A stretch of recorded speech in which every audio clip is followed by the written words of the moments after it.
हाँ, नमस्कार। Doctor Ram S Upadhyay. जी नमस्कार। हम लोग आज कोविड पे आपसे जानकारी लेने के लिए इकट्ठे हुए हैं और बहुत सारे अवसर पर और बहुत सारे माध्यमों से आपने बहुत सारी चीजें बताई भी हैं। इंडिया क्या पूरे वर्ल्ड को आपने कोविड को लेकर नई-नई जानकारियां, नए-नए डेटा का एनालिसिस दिए हैं।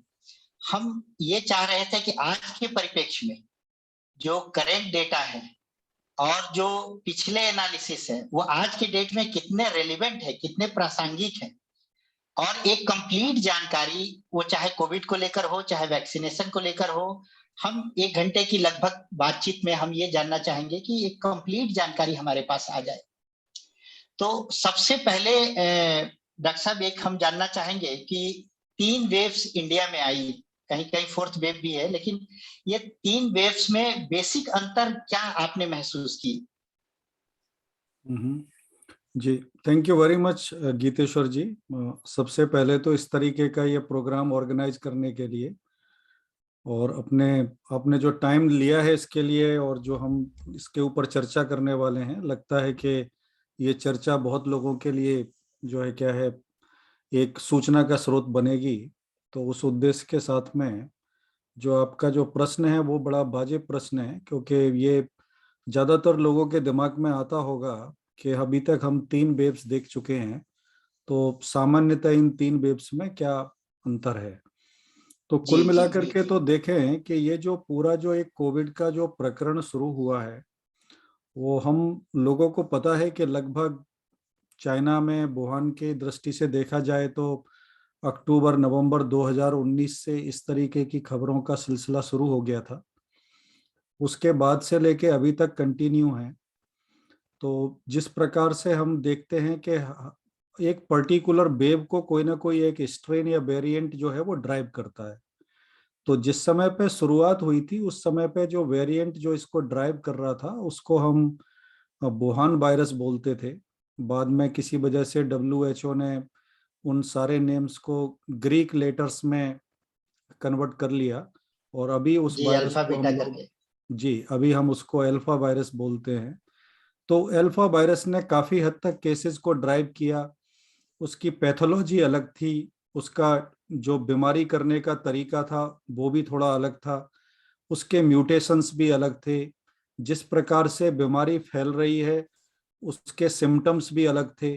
तो इस प्रकार से अल्फा वायरस यानी कि जो वुहान वायरस था उससे द्वारा जो वेब जो शुरू हुई उसको बड़ी आसानी से डिफरेंशिएट किया जा सकता था। एक बात और थी कि जो वुहान वायरस था उसके अंदर जो सबसे प्रोमिनेंट फीचर था, तो हम सबको याद होगा कि लोगों का जो है वो स्मेल करने की शक्ति कुछ समय के लिए चली जाती थी, जी, स्वाद बिल्कुल, उनका खत्म बिल्कुल, हो जाता था। तो बड़ी आसानी से बिल्कुल। डायग्नोसिस हो जाती थी कि अगर किसी का स्मेल और स्वाद चला गया है इसका मतलब है कि इसको कोविड हो गया है। और शुरुआत में हमारे पास में उतने टेस्ट भी नहीं थे, ना तो कोई एंटीबॉडी किट थे अपने पास में, ना कोई रैपिड एंटीजन किट था। RT-PCR भी बाद में सुनिश्चित किया गया। तो हम लोग पूरी तरह प्रिपेयर भी नहीं थे और उस समय पर हमारे पास में ज्यादा साधन भी नहीं थे। तो उसके कुछ प्रोमिनेंट ये सिम्टम्स या फीचर थे जो कि मतलब उस समय की बीमारी को ड्राइव कर रहे थे।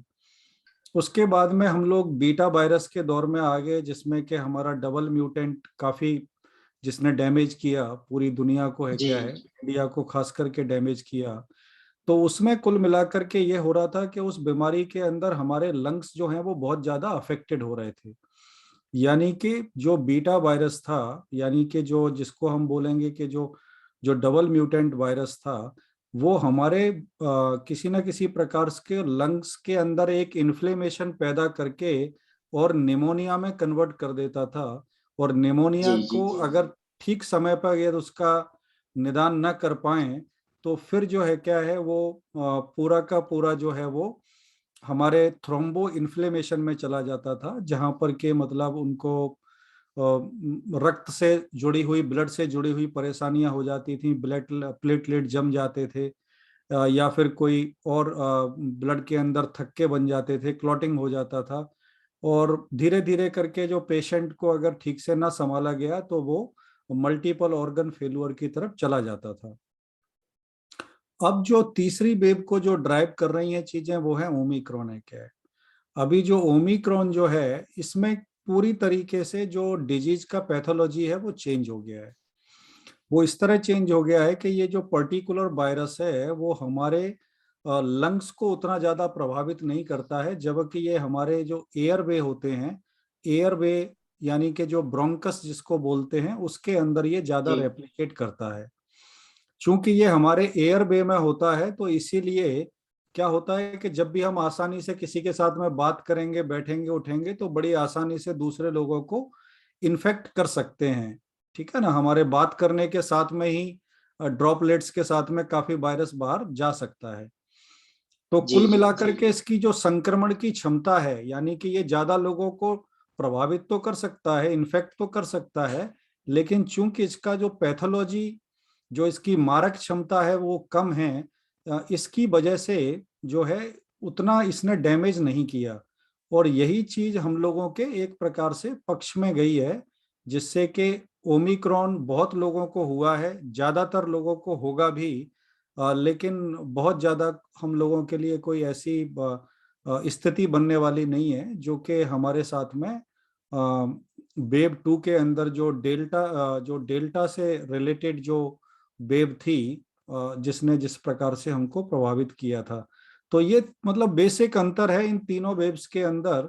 लेकिन एक हाईलाइट पॉइंट ये है कि जी जी अब हमारा जो स्वास्थ्य जो विभाग है, जो स्वास्थ्य सिस्टम है, जो हमारा इंफ्रास्ट्रक्चर है, ठीक है ना, जो हमारे क्लिनिशियन का जो इस समय पे नॉलेज है, वो अब इतना बढ़ चुका है कि मतलब अब कोई भी वेव आएगी उसको बड़ी आसानी से हम लोग हैंडल कर सकते हैं। तो जी जानकारी जी बहुत जी बड़ी है इन तीनों वेव्स के बाद में जो है क्या है। तो मतलब एक तरह से बेसिक अंतर तो मैं यही कह सकता हूँ इसके अंदर। डॉक्टर साहब, आपने कहा कि जानकारी काफी आ गई है और इससे निश्चित रूप से मरीजों के इलाज में काफी मदद मिलेगी। हम थर्ड वेव से आगे बात शुरू करेंगे, उसके पहले एक नए वायरस की बात आ रही है जो वुहान के लैब में ही मेरे ख्याल से टेस्ट हुआ है और चाइना का कहना है कि साउथ अफ्रीका में पाया गया है, न्यू कोव वायरस। इसके बारे में अभी बहुत जानकारी नहीं है। अगर इसके बारे में कुछ जानकारी दे सके तो हम्म अच्छा रहेगा। इसके बाद फिर हम थर्ड वेव और आगे की बात फिर करेंगे। हम्म। तो जैसे ये जो न्यू कोव वायरस जिसके के ऊपर अभी ये बात हो रहा है, एक्चुअली इसको जो रशियन लैब है, रशिया ने इसको रिपोर्ट किया है। तो जी जी उन जी लोगों ने आइडेंटिफाई किया है और कुछ टेस्ट्स जो हैं वो वुहान लेबोरेटरी में भी हुए हैं। तो जी ये एक संभावना के तौर पे इसको अभी देखना चाहिए कि ये जो न्यू कोव जो वायरस है वो अभी तक एनिमल के अंदर है। ये वायरस अभी तक किसी व्यक्ति या किसी पेशेंट के अंदर नहीं मिला है। ठीक है ना, अभी तक है क्या है। जी आगे जी जाकर के अभी ये आप ये कह सकते हो कि अगर इसके अंदर एक म्यूटेशन और हो गया तो फिर ये आदमी को भी प्रभावित करने लगेगा। तो ये एक तो क्या संभावना है। डॉक्टर साहब, क्या ये एक लहर को और जन्म दे सकता है क्या? बिल्कुल दे सकता है। कोई भी वेरिएंट जिसकी पैथोजेनेसिटी ज्यादा होगी या जिसकी संक्रमण क्षमता ज्यादा होगी तो नेचुरली जो है क्या है वो अगली वेव को ड्राइव करेगा। लेकिन ये जो पर्टिकुलर वायरस जिसका न्यू कोव का हम लोग अभी बात कर रहे हैं, ये वायरस के बारे में संभावना व्यक्त की गई है, क्योंकि ये जो वायरस है उसको इस तरह से देखा जा रहा है कि जैसे मर्स जो वायरस था, तो मर्स जो था वो मिडिल ईस्ट के अंदर था, जो कि कैमल से आया था और उसकी मारक जी जी क्षमता बहुत ज्यादा थी कि यदि 3 लोगों को यदि वो वायरस का इन्फेक्शन हुआ है तो उसमें से एक आदमी निश्चित रूप से मर जाता था। तो जी उसकी जी जी जो जी जो उसकी जो लीथैलिटी थी मर्स की वो बहुत ज्यादा थी, लेकिन संक्रमण क्षमता जो है वो बहुत कम थी। तो जिन लोगों को प्रभावित किया उन लोगों को तो मतलब इस परेशानी हुई, लेकिन ज्यादा फैला नहीं, इसलिए दिक्कत नहीं हुआ। लेकिन अब जो है ये कोरोना वायरस और मर्स ये दोनों मिलकर के जिस तरीके का ये वायरस बन रहा है जिसको न्यू कोव कह रहे हैं, तो ये जो वायरस है यदि ये इसके अंदर एक म्यूटेशन और हो जाता है तो फिर ये आदमी यानी मनुष्य को भी संक्रमित करने की क्षमता पा जाएगा। इस प्रकार की संभावना व्यक्त की जा रही हैं। तो इस समय पे इससे पैनिक होने का या परेशान होने का जरूरत नहीं है। जानकारी और रिसर्च के पॉइंट ऑफ व्यू से ज्यादा जरूरी है, पब्लिक के लिए शायद उतना ज्यादा जरूरी नहीं है। बहुत अच्छी जानकारी दी डॉक्टर साहब, क्योंकि इसको लेकर अब लोग थोड़ा थोड़ा सीरियस होने लगे थे। आपने अच्छा बताया, क्योंकि बहुत सारे रिसर्च आ रहे थे और बहुत सारे जानकारियां आ रही थी कि जैसा आपने भी बताया कि 3 में से 1 आदमी के डेथ की संभावना इसमें हो जाती थी। तो अपनी बात को फिर से हम थर्ड वेव पे ले जा रहे हैं कि थर्ड वेव की आज की जो सिचुएशन है, ये कहाँ पे जाके रुकेगी? देखिए, अब इसमें क्या है कि सारे जो जितने भी विद्वान हैं, साइंटिस्ट हैं, ठीक है ना, जितने भी स्टैटिशियंस हैं, बायो स्टैटिशियंस हैं, एपिडेमियोलॉजिस्ट हैं, तो उन सब लोगों का एक अपना अपना इसके ऊपर मत है। और इनमें से मैं तो ये कहूँगा कि हर व्यक्ति का अपना एक थ्योरी है, एक अपना एनालिसिस है। इसमें एकदम से सही कहना तो उचित नहीं होगा, लेकिन मैं क्या समझता हूँ वो मैं शेयर कर सकता हूँ कि जो थर्ड वेव, जो हमको जो थर्ड वेव जो एक ओमिक्रॉन की वजह से आया है, तो मेरा ऐसा मानना है कि जो ओमिक्रॉन जो है वो धीरे धीरे हमको एंडेमिक की सिचुएशन में लेके जा रहा है। तो एक प्रकार से यदि हम देखें कि जब ओमिक्रॉन हमको एंडेमिक की सिचुएशन में लेकर के जा रहा है और सब लोगों को ओमिक्रॉन धीरे धीरे करके हो ही रहा है, सारे लोग रिपोर्ट कर रहे हैं, सारे कंट्रीज रिपोर्ट कर रहे हैं, तो मैक्सिमम पॉपुलेशन जो है वो ओमिक्रॉन से प्रभावित हो रही है। हमारे यहाँ का इंडिया का भी जो डेटा है, जो जिनोमिक्स जो सिक्वेंसिंग का, उसका भी अगर आप देखोगे तो लगभग 90% के करीब जो है क्या है, हमको अब ओमिक्रॉन मिल रहा है टेस्ट के अंदर। यूएस के अंदर लगभग 99% ओमिक्रॉन हो चुका है। तो कुल मिलाकर के कहने की बात क्या है कि ओमिक्रॉन ने पूरी तरीके से डेल्टा को लगभग रिप्लेस कर दिया है। तो जब सब लोगों के अंदर अगर ओमिक्रॉन ही हो जाएगा और ओमिक्रॉन में कोई इस प्रकार का नया म्यूटेशन नहीं होता है, अब क्या है, ठीक है ना, तो इसके बाद में मुझे नहीं लगता कि कभी कोई वेव आनी चाहिए। लेकिन संभावनाएं हमेशा रह सकती हैं, उनकी एक अलग बात है। लेकिन ये एक प्रकार का एक एंडेमिक स्टेज होगा जिसमें कि कुछ पॉकेट के अंदर, किसी डिस्ट्रिक्ट के अंदर, किसी पर्टिकुलर स्टेट के अंदर, किसी सिटी के अंदर कुछ केसेज आते रहें। लेकिन ऐसा नहीं होगा कि इस प्रकार के केसेज जो हैं वर्ल्ड वाइड हो जाएं, जिस प्रकार से हमको एल्फा के केस में या फिर डेल्टा के केस में या ओमिक्रॉन के केस में देखने के लिए मिला था। तो मेरा मानना यही है कि यदि जो है क्या है, यदि हम मान सकें तो मुझे लगता है कि अब नेक्स्ट वेव तो नहीं होनी चाहिए, लेकिन इस प्रकार की एक एंडेमिक जो सिचुएशन है वो शायद कंटिन्यू करेगी कुछ वर्षों तक, है क्या है। डॉक्टर साहब, आपने पहले भी बताया था और करीब 1 महीना पहले आपने कहा था कि ये एक तरह की नेचुरल वैक्सीन की तरह है। और कल की रिपोर्ट थी इंडिया के सारे बड़े न्यूज़पेपर्स में कि आईसीएमआर ने भी उसकी पुष्टि की है कि ओमिक्रॉन जिसको हो गया दूसरा इन्फेक्शन के चांसेस नहीं के बराबर है। लेकिन कुछ डॉक्टर और कुछ मेडिकल साइंटिस्ट अभी भी कह रहे हैं कि ओमिक्रॉन के हल्के लक्षणों को हल्के में लेना उचित नहीं है, क्योंकि ठीक हो भी गया तो आगे क्या होगा अभी इसके डेटा नहीं है हमारे पास, तो ये खतरनाक भी हो सकता है। हाँ, इसके बारे में देखिए, थोड़ा स्पष्ट कीजिए। जी हाँ, तो सबसे पहले इस बात को क्लियर कर लेते हैं कि ओमिक्रॉन को एकदम से नेचुरल वैक्सीन कहना तो मतलब उचित नहीं है। मतलब आप एकदम से एक टर्म को दूसरे टर्म में लेके नहीं जा सकते हैं। बट ये है कि की हाँ, तरह हाँ, जी। हाँ, कि जनरली जो है, मतलब जो ओमिक्रॉन है वो भी वही वायरस है जो हमको अभी 6 महीने पहले परेशान करके चुका है।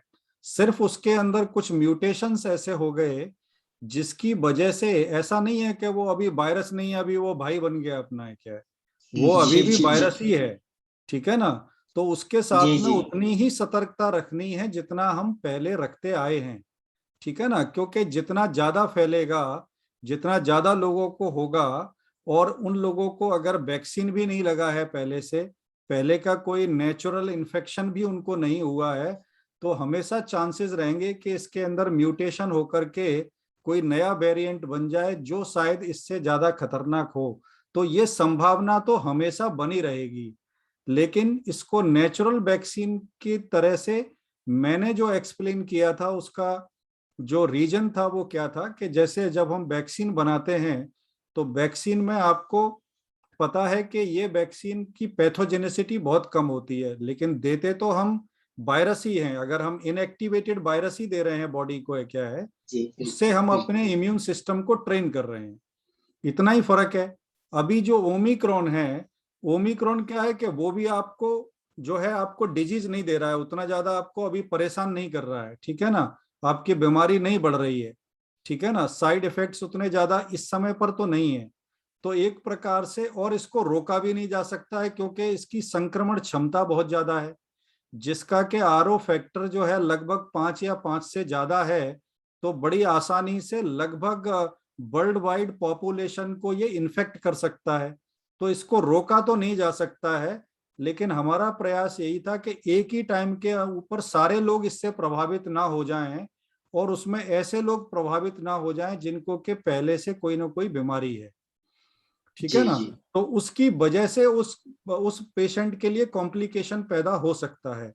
तो हमको सतर्कता तो रखनी है, लेकिन जैसा मैंने शुरू में बोला कि जैसे वैक्सीन के से हम एक लिमिटेड अमाउंट में इसको देते हैं, और उसका प्रभाव जो है हम अपने इम्यून सिस्टम को ट्रेन करने के लिए करते हैं, उसी प्रकार से ओमिक्रॉन भी इस समय लगभग वैक्सीन जैसा ही काम कर रहा है कि हमको बीमारी तो कम हो रही है, लेकिन हमारे इम्यून सिस्टम को एक प्रकार से ट्रेन करने में हमारी मदद कर रहा है।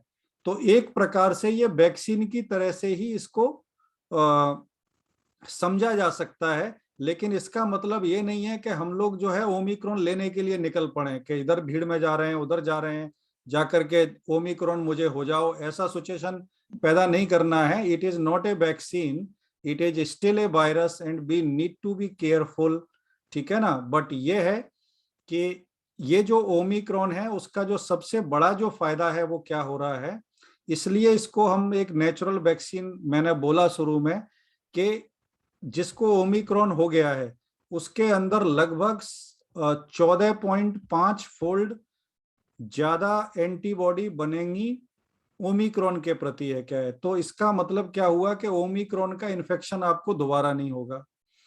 जो डेल्टा जो वेरिएंट है उसके अगेंस्ट जो है क्या है, ये 4.5 गुना ज्यादा एंटीबॉडी बनाता है। तो यानी कहने का मतलब है कि दोबारा से आपको डेल्टा भी नहीं होगा। तो इससे अच्छा क्या हो सकता है। इसलिए ये एक प्रकार जी। से मतलब एक एक नेचुरल ब्लेसिंग है कि you have got a virus in some form that is not giving you enough disease, okay, but at the same time it may protect you from the reinfection of delta as well as from the omicron. So that's how we can explain कि natural vaccine बोलना चाहिए कि नहीं बोलना चाहिए, ये एक बोलने की बात है, but still we need to be careful, क्योंकि ओमिक्रॉन भी एक वायरस ही है और उसे वायरस की तरह से ही डील करना चाहिए। नहीं, बहुत बहुत अच्छे से क्लियर किया डॉक्टर साहब आपने।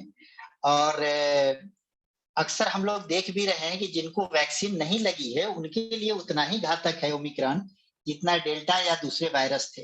तो बहुत अच्छे से क्लेरिफाई आपने कर दिया कि है तो ये कोरोना वायरस ही। हाँ, अगर पहले से आपने वैक्सीन ले लिया है तो ये आपकी एंटीबॉडी को और ज्यादा बढ़ा देता है और आपको प्रोटेक्शन ज्यादा देता है। डॉक्टर साहब, ओमिक्रॉन जो है ये आज के जो हमारे पास डेटा है उससे क्या लगता है आगे म्यूटेशन और होता है तो ये और मजबूत होगा और कमजोर हो सकता है या अनसर्टेनिटी बनी रहेगी। और एक एक चीज और है कि जैसे डेल्टा पे दवाएं काम कर रही थी, ओमिक्रॉन पे ऐसा दवाओं की बहुत जरूरत नहीं पड़ रही है, लेकिन जिसको पड़ रही है वहां दवाएं उतनी काम नहीं कर रही है, देखने में आ रहा है।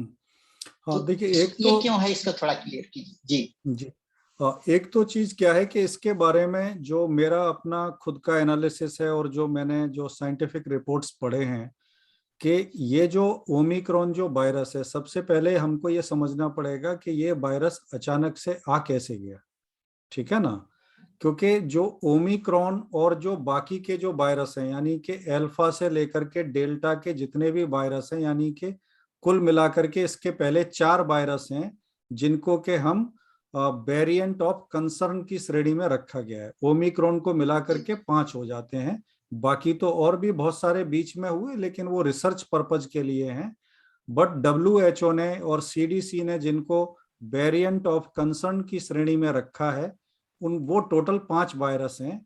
तो इसके पहले के जो 4 वायरस हैं उनका हमको पता है कि उनका ओरिजिन क्या है, कि वो किस प्रकार से जो है क्या है वो मतलब वो आए जो है क्या है, ठीक है ना। उनकी एक तरह से किस प्रकार से उनका स्वरूप बदला, उनका वेरिएंट का नेचर बदला। तो हमें ये पता है कि अगर ये वायरस जो है क्या है वो यहाँ से शुरू हुआ तो उसके अंदर कुछ परिवर्तन हुए, तो परिवर्तन होने के बाद में ये वायरस बन गया, उसके बाद में और परिवर्तन हुआ तो ये वायरस बन गया, ये परिवर्तन हुआ तो ये वायरस बन गया। तो इस प्रकार के 4 वायरस हुए, लेकिन उनका ओरिजिन जो है क्या है एक जगह से हो रहा था। अब ये अचानक से जो ओमिक्रॉन है ये ऐसा हो गया कि अभी तक हम यहाँ बात कर रहे थे, ये अचानक यहाँ से आ गया। तो जब ये यहां से आ गया तो ये एकदम से इन सारे वायरस से अलग है। तो इसके ऊपर जो रिसर्च में जो रिपोर्ट्स के अंदर जो आया कि ये जो है एकदम अलग है, यानी कि एक अलग लीनिएज है, यानी कि इसका उद्गम ही एक अलग जगह से हो रहा है, ठीक है ना। तो जब इसका ओरिजिन अलग है तो ये कहां पर था, तो उसके बारे में जो टेस्ट रिपोर्ट्स आए हैं उसमें क्या है कि किसी प्रकार से ये जो वायरस है वो ह्यूमन में से जंप करके किस में चला गया, माउस के अंदर, चूहे के अंदर। तो चूहे के अंदर जब ये चला गया, क्योंकि ये तो वायरस था तो एनिमल के लिए ही, लेकिन बाद में जो है इसने अपने आप को ट्रांसफॉर्म कर लिया जिससे कि ये हम आदमी को भी प्रभावित कर रहा है। तो ये वापस चूहे में चला गया, चूहे में जाकर के इसने अपने आप को तैयार किया उसके रिसेप्टर से जुड़ने के लिए, ना कि मनुष्य के रिसेप्टर से जुड़ने के लिए। तो एक प्रकार से ये क्या हुआ, ये एनिमल स्पीशीज जंप हुआ, यानी कि एक एनिमल से दूसरे एनिमल में जंप लिया, ठीक है ना। और इस पूरे टाइम के अंदर जो है क्या है, ये वायरस अपने आप को मास्टरी प्राप्त करता रहा इन्फेक्शन की रेट को बढ़ाने के लिए। लेकिन मारक क्षमता जब आएगी जब ये ह्यूमन के S2 रिसेप्टर को बाइंड करे। तो इसने अपने आप को तैयार कर लिया चूहे के रिसेप्टर से बाइंड करने के लिए। तो इस प्रकार से अब क्या हो रहा है कि ये जो है क्या है वो हमारे S2 रिसेप्टर से पूरे अच्छी तरीके से बाइंड नहीं कर पा रहा है, जिसकी की वजह से हमको उतनी जो है क्या है बीमारी पैदा नहीं हो रही है। तो एक प्रकार से ये जो वायरस है वो पूरी तरीके से मतलब एक प्रकार से एनिमल स्पीशीज से पैदा हुआ है, एनिमल स्पीशीज जंप से पैदा हुआ है, ना कि अल्फा बीटा या डेल्टा की क्रोनोलॉजी में पैदा हुआ हो, ठीक है ना। तो इसलिए जी इस जी। वायरस के सारे फीचर्स, सारे सिम्टम्स, सब कुछ एकदम अलग हैं। और चूंकि आपने दवाइयों का बात किया, तो कुल मिला के बात क्या है कि लोग ज्यादातर जो एंटीवायरल दवाइयां हैं वो तो काम करेंगी, लेकिन एंटीवायरल अभी तक हमारे पास उतने स्पेसिफिक नहीं है, ठीक है ना। और एंटीबायोटिक्स को तो यूज करने का कोई मतलब नहीं है, क्योंकि एंटीबायोटिक्स तो हमेशा बैक्टीरियल इन्फेक्शन के लिए दी जाती है, ना कि वायरल इन्फेक्शन के लिए दी जाए। तो काफी लोग हैं जो अपनी मर्जी से एजिथ्रोमाइसिन, एरिथ्रोमाइसिन या फिर सिफेक्सिम या सेफेरोस्पोलेरिन इस तरीके की मेडिसिन्स को यूज कर रहे हैं। तो अगर उनको बैक्टीरियल इन्फेक्शन है जो उनके गले में है, किसी वजह से डॉक्टर ने एडवाइज किया है, तो वो ले सकते हैं। बाकी जो है एंटीवायरल स्पेसिफिक ओमिक्रॉन मेडिसिन अभी तक इस तरीके की नहीं है। 2 मेडिसिन फिलहाल में अप्रूव हुई हैं, मर्क और फाइजर से। इंडिया में भी शायद जल्दी अवेलेबल हो जाएंगी, तो शायद हमको कुछ और राहत मिल सकती है। डॉक्टर साहब एक डॉक्टर साहब इस आपके इस डिस्कशन से एक क्वेरी आई है, गुड वायरस बैड वायरस ऐसी कोई चीज है क्या? Good virus bad virus? नहीं, गुड वायरस बैड वायरस तो मतलब क्वेश्चन क्या है, पूरा है क्या है? क्वेश्चन ये है, जैसे आपने बोला कि वायरस जो है चूहे में गया और चूहे से वो ओमिक्रॉन बन के बाहर आया, जो भी चेंजेस हुआ, म्यूटेशन हुआ, तो ये थेसिस में हम कुछ आगे हम सोच रहे हैं कि कुछ ऐसा हम काम कर सके क्या कि हम अगर ओमिक्रॉन जैसा लैब से कोई ऐसा गुड वायरस निकालें जो पूरे इन्फेक्शन को खत्म करे। ओमिक्रॉन तो नेचुरली आ गया, तो हमारे हिसाब से नहीं डिजाइन होगा, उसको नेचर ने डिजाइन कर दिया, चूहे में गया, चूहे में से चेंज होकर आया। लेकिन हम लैब में इसी तरह का प्रयोग करें और चूहे से नया वायरस लेके आए जो इस वायरस को, जो कोरोना है, उसको खत्म करे। मैं ये जानना चाहता हूँ, ये साइंटिफिक। हाँ, ये एक रिसर्च का विषय है एक, लेकिन जैसे कहते हैं ना कि बहुत लॉन्ग शॉट है, क्योंकि कितना मतलब ये कंट्रोल्ड होगा, इस प्रकार का कोई प्रोसेस है क्या है, तो उसको कहना बहुत मुश्किल है। लेकिन एक अच्छा आइडिया है कि इस आइडिया को किस प्रकार से मतलब आगे बढ़ाया जा सकता है। तो ये एक बहुत ही सब्जेक्टिव क्वेश्चन है और बहुत ही सब्जेक्टिव डिस्कशन है। तो मतलब यह है कि संभावनाएं तो निश्चित रूप से हो सकती हैं, लेकिन मैं ये कह सकता हूं कि जितनी भी वैक्सीन बनाने की लेबोरेटरीज हैं, वो ओमिक्रॉन जैसा वैक्सीन नहीं बना सकती थी, ठीक है ना, क्योंकि इन सब चीजों को प्रेडिक्ट करना कि कोई आप कहां पर म्यूटेशन करोगे, कैसे करोगे, और आप हर म्यूटेशन को आप चेक नहीं कर सकते कि ये पब्लिक में कैसे प्ले करेगा, ठीक है ना। तो इस प्रकार की थ्योरी के साथ में लैब तक तो रह सकते हैं, but we can not go to the with that kind of a idea in public. लेकिन मैं कहूंगा कि ये नेचर ने एक ओमिक्रॉन के रूप में एक ऐसी वैक्सीन बना दी है जो कि सारे लैब मिलकर के नहीं बना सकते थे। पंकज जी थे मुंबई से, बहुत रेलेवेंट सवाल आपने पूछा। डॉक्टर साहब, जो बच्चों की मौत हो रही है ओमिक्रॉन से, तो ये इसका कारण वैक्सीन न लगना है या ओमिक्रॉन का बच्चों से कुछ खास है कि बच्चों को ज्यादा इफेक्ट कर ही रहा है? हाँ, इस बार ये तो देखने में आया है कि बच्चों को मतलब इन्फेक्शन तो ओमिक्रॉन का हो रहा है, लेकिन ये है ना कि हॉस्पिटलाइजेशन और जो डेथ के जो केसेस हैं मतलब उतने ज्यादा नहीं है, बट हाँ कुछ केसेस हैं।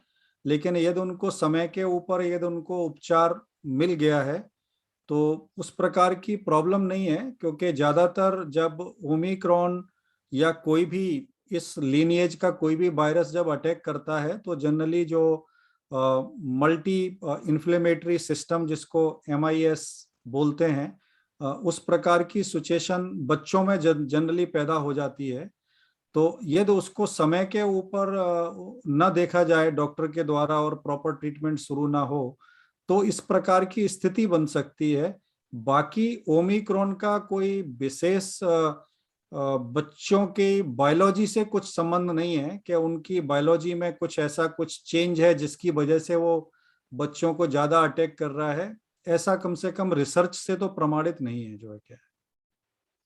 एक लेमैन क्वेश्चन है डॉक्टर साहब, जो हर आदमी जानना चाहता है कि ये पहले वेब से ही ये सवाल है और आज भी रेलेवेंट है कि लक्षण जो आते हैं डेंगू के, चिकनगुनिया के या कोरोना वायरस के, लगभग एक ही तरह है। अब जो ओमिक्रॉन से इन्फेक्शन है उसके लक्षण के आधार पर हम कैसे पहचानेंगे कि ये वायरस का इन्फेक्शन है या डेंगू का है या चिकनगुनिया का है? देखिए, सबसे मेन चीज तो क्या है ना कि ये बात आपने सही बोली है कि इन सबके जो सिम्टम्स हैं ना वो थोड़े से मिक्स्ड सिम्टम्स हैं, ठीक है ना। जी। तो लेकिन जब भी इस समय में जितने भी लोगों को इस प्रकार के कोई सिम्टम्स आ रहे हैं तो हम जनरली मान के चल रहे हैं कि शायद उनको ये ओमिक्रॉन के ही सिम्टम्स होंगे और ओमिक्रॉन के तरीके से ही उनको लेना पड़ेगा। यदि किसी स्थिति में यदि उनके जो सिम्टम्स हैं वो थोड़े भी चेंज होते हैं या उनको कोई दिक्कत होती है तो उनको तुरंत जो है अपने क्लिनिशियन के संपर्क में जाना चाहिए। और क्लिनिशियन चूंकि एक एक्सपर्ट है, वो इन सिम्टम्स को बड़ी आसानी से डिफरेंशिएट करके और उचित मार्गदर्शन करके उसका ट्रीटमेंट शुरू कर सकता है। बाकी जो डेंगू के केस में जैसे हमको पता है कि हमको बहुत हाई फीवर आता है, ठीक है ना, ओमिक्रॉन के केस में क्या होता है कि हमको उतना हाई फीवर नहीं आता है। ओमिक्रॉन का फीवर जहां तक मैंने देखा है, अभी तक मैंने 99 से 101 के बीच में ही लोगों के फीवर देखे हैं। मैंने अभी तक किसी का फीवर ज्यादा देखा नहीं है। डेल्टा के केस में जरूर लोगों का फीवर 103 या उसके ऊपर भी जी लोगों का बिल्कुल। चला जाता था। 103 हाँ से 105 है क्या है। और ओमिक्रॉन के जो लक्षण हैं, क्योंकि इसका इंक्यूबेशन पीरियड बहुत छोटा है, छोटा यानी कि 3 दिन का इंक्यूबेशन पीरियड है, तो जो सिम्टम्स हैं वो भी आपके बड़े जल्दी से आ जाते हैं। आपको समझ में आ जाता है कि कुछ तो आपके साथ में हो रहा है। लेकिन जब पहले जो डेल्टा वायरस था उसके सिम्टम्स 7 to 10 डेज में आते थे, तो बहुत लोगों को देरी हो जाती थी उसको पकड़ने में है क्या है। लेकिन यदि आपके सिम्टम्स 3 दिन में आ गए हैं और वो नॉर्मली रिजॉल्व नहीं हो रहे हैं, आपको राहत नहीं मिल रही है, ठीक है ना, तो फिर यह है कि कोई और प्रॉब्लम हो सकती है। जैसे कि आपके शरीर के ऊपर आपने हाथ घुमाया और पता लगा कि इसमें ब्रूज पड़ गए, जो है क्या है, तो ब्रूज पड़ गए, आपको लाल नीला कुछ थक्के या कुछ चकते जैसे नजर आ रहे हैं, आपके घुटनों में जॉइंट्स में बहुत पेन हो रहा है, तो इस तरीके की सिचुएशन बन रही है। तो डेंगू के केस में जनरली हमारे प्लेटलेट्स ज्यादा प्रभावित होते हैं, और उनके अगर प्लेटलेट हमारे प्रभावित हो रहे हैं तो हमारे बॉडी पे कहीं ना कहीं पर आपको एक सिग्नल मिल जाता है। लेकिन यदि हम खुद से देख लेते हैं तो बहुत अच्छी बात है, नहीं तो जो है अपने आप से इतने ज्यादा प्रयास करने की आवश्यकता नहीं है। 2 से 3 दिन में यदि राहत नहीं मिलती है तो मतलब चिकित्सीय सलाह जो है क्या है वो ले लेनी चाहिए, वो ज्यादा उचित होगा। डॉक्टर साहब, गुजरात में या उत्तर प्रदेश में भी कई जगहों पर देखा गया है कि एक साथ चिकनगुनिया का भी इन्फेक्शन था और साथ में ओमिक्रॉन का भी था। ऐसी स्थिति में मरीज को क्या करना चाहिए?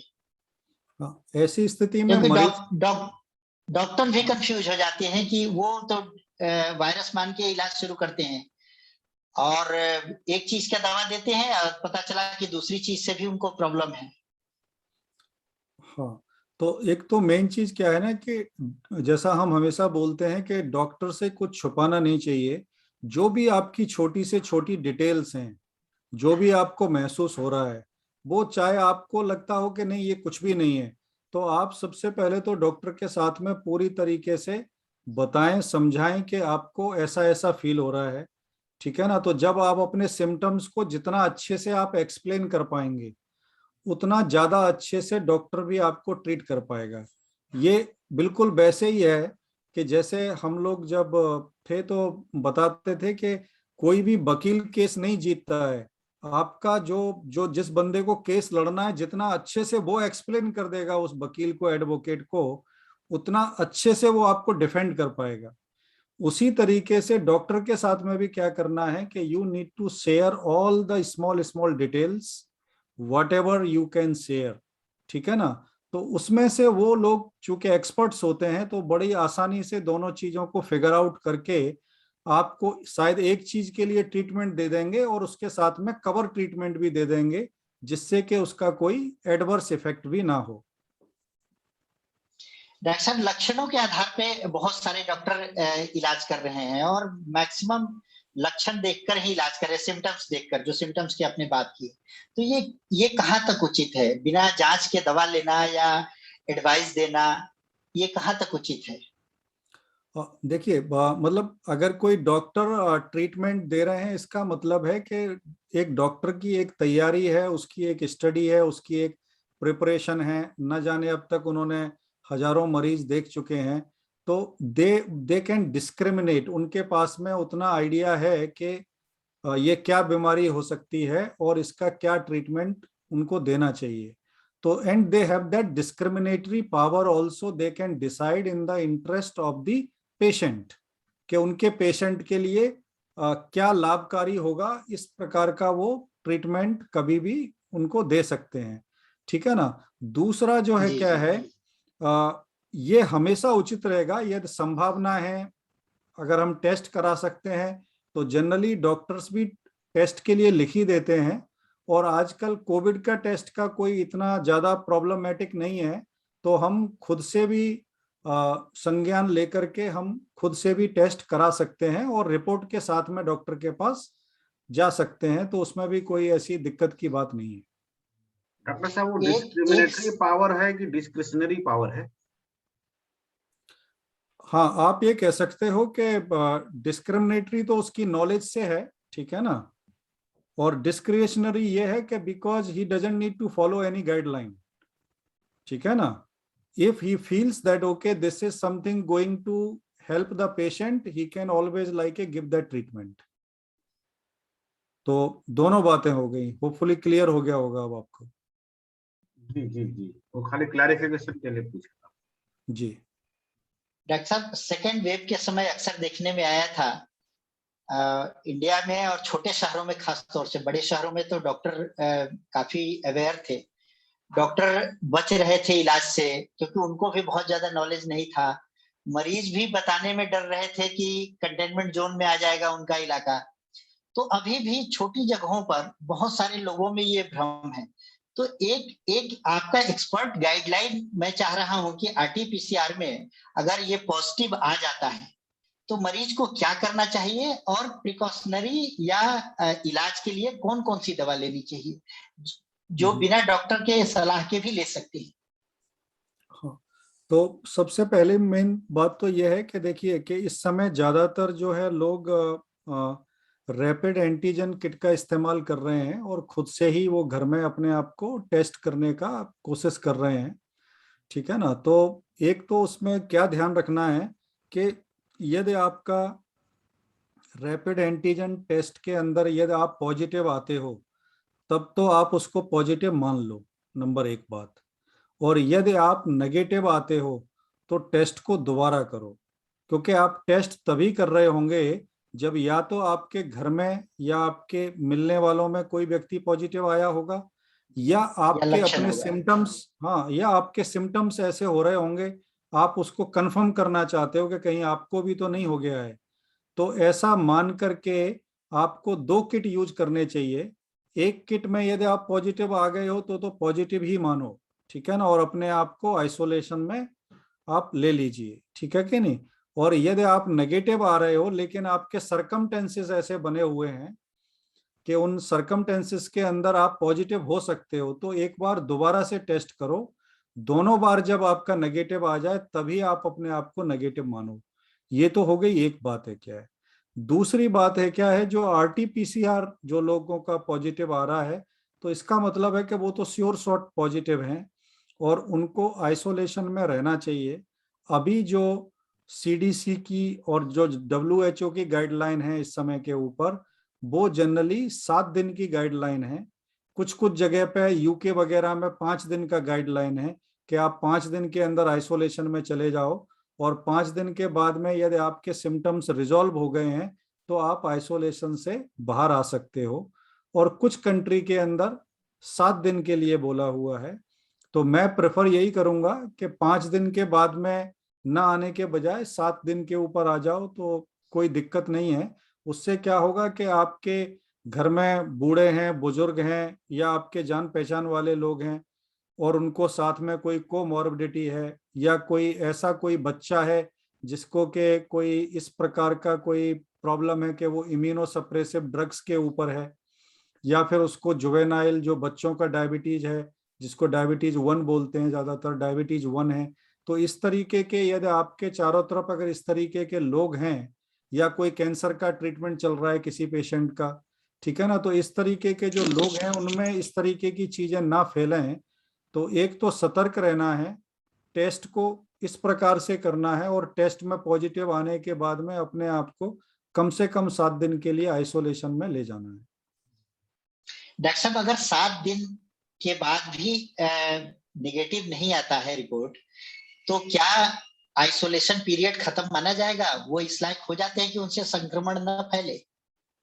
अगर देखिए, जो हमारा जब आरटीपीसीआर का जब हम टेस्ट करते हैं तो उसके अंदर जो वैल्यू है वो अभी हम 35 में से देखते हैं, कुछ लैब्स में 30 में भी से भी देख रहे हैं। Generally 35 is the right number.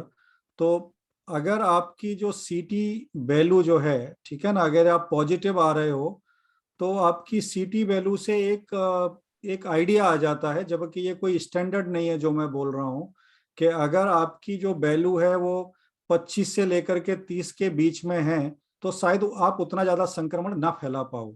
लेकिन मैं ये कहूंगा कि ये भी चांस लेने का जरूरत नहीं है, क्योंकि यदि आप पॉजिटिव आ रहे हो 7 दिन के बाद में, तो आप पॉजिटिव मान के ही अपने आइसोलेशन पीरियड को आप उतने समय के लिए आपको एक्सटेंड कर लेना चाहिए, एक्सटेंड कर दे। Right right. बजाय कि ये सीटी वैल्यू के बेस के ऊपर क्वांटिफिकेशन में जाने के। डॉक्टर साहब, अभी आपने बताया थोड़ी देर पहले कि ड्रॉपलेट्स की बात की, और क्या श्वास से भी वायरस फैलता है? और एक चीज और जानना चाह रहा था कि क्या हम बाहर निकलते हैं तो हमारे जूतों से या कपड़ों से भी वायरस इतना संक्रमण लायक हो सकता है कि वो हम अगर इनहेल कर ले तो वो नए सिरे से उसका प्रोडक्शन हो जाए और हम संक्रमण फैलाने लायक हो जाए? हाँ, मतलब ये है कि ये ऐसा हो सकता है कि किसी प्रकार से, चाहे आप अगर घूम के आए हो और ऐसी जगह से आए हो जहां से कि आपके जो भी आपकी एसेसरीज हैं, एसेसरीज में चाहे आपके वो जूते हों या कुछ भी रहने दीजिए, कोई भी अगर आपकी एसेसरीज जो है या आपकी क्लोथ या कुछ भी रहने दीजिए, कोई भी चीज अगर इस प्रकार से अगर संक्रमित हो चुकी है तो निश्चित रूप से उससे संक्रमण हो सकता है कि अगर आप उसके टच में आ जाओ, कि आपके मान लीजिए कि जूते के ऊपर ही किसी के ड्रॉपलेट्स आ गए, ठीक है ना, वो आने के बाद में अब घर में आप तुरंत आए और आपने जूते आपने खोले तो नेचुरली आपके हाथ में आ गए, वो है क्या, जब हाथ में आ गए तो हाथ आप इधर उधर टच करोगे तो वहां से वो संक्रमण ऐसे हो सकता है।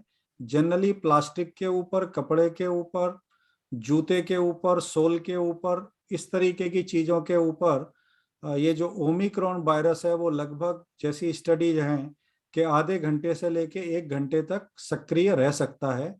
तो प्रॉपर तो चांसेस हैं कि अगर आप उस पीरियड के दौरान यदि आप संपर्क में आ जाते हो तो संक्रमण हो सकता है।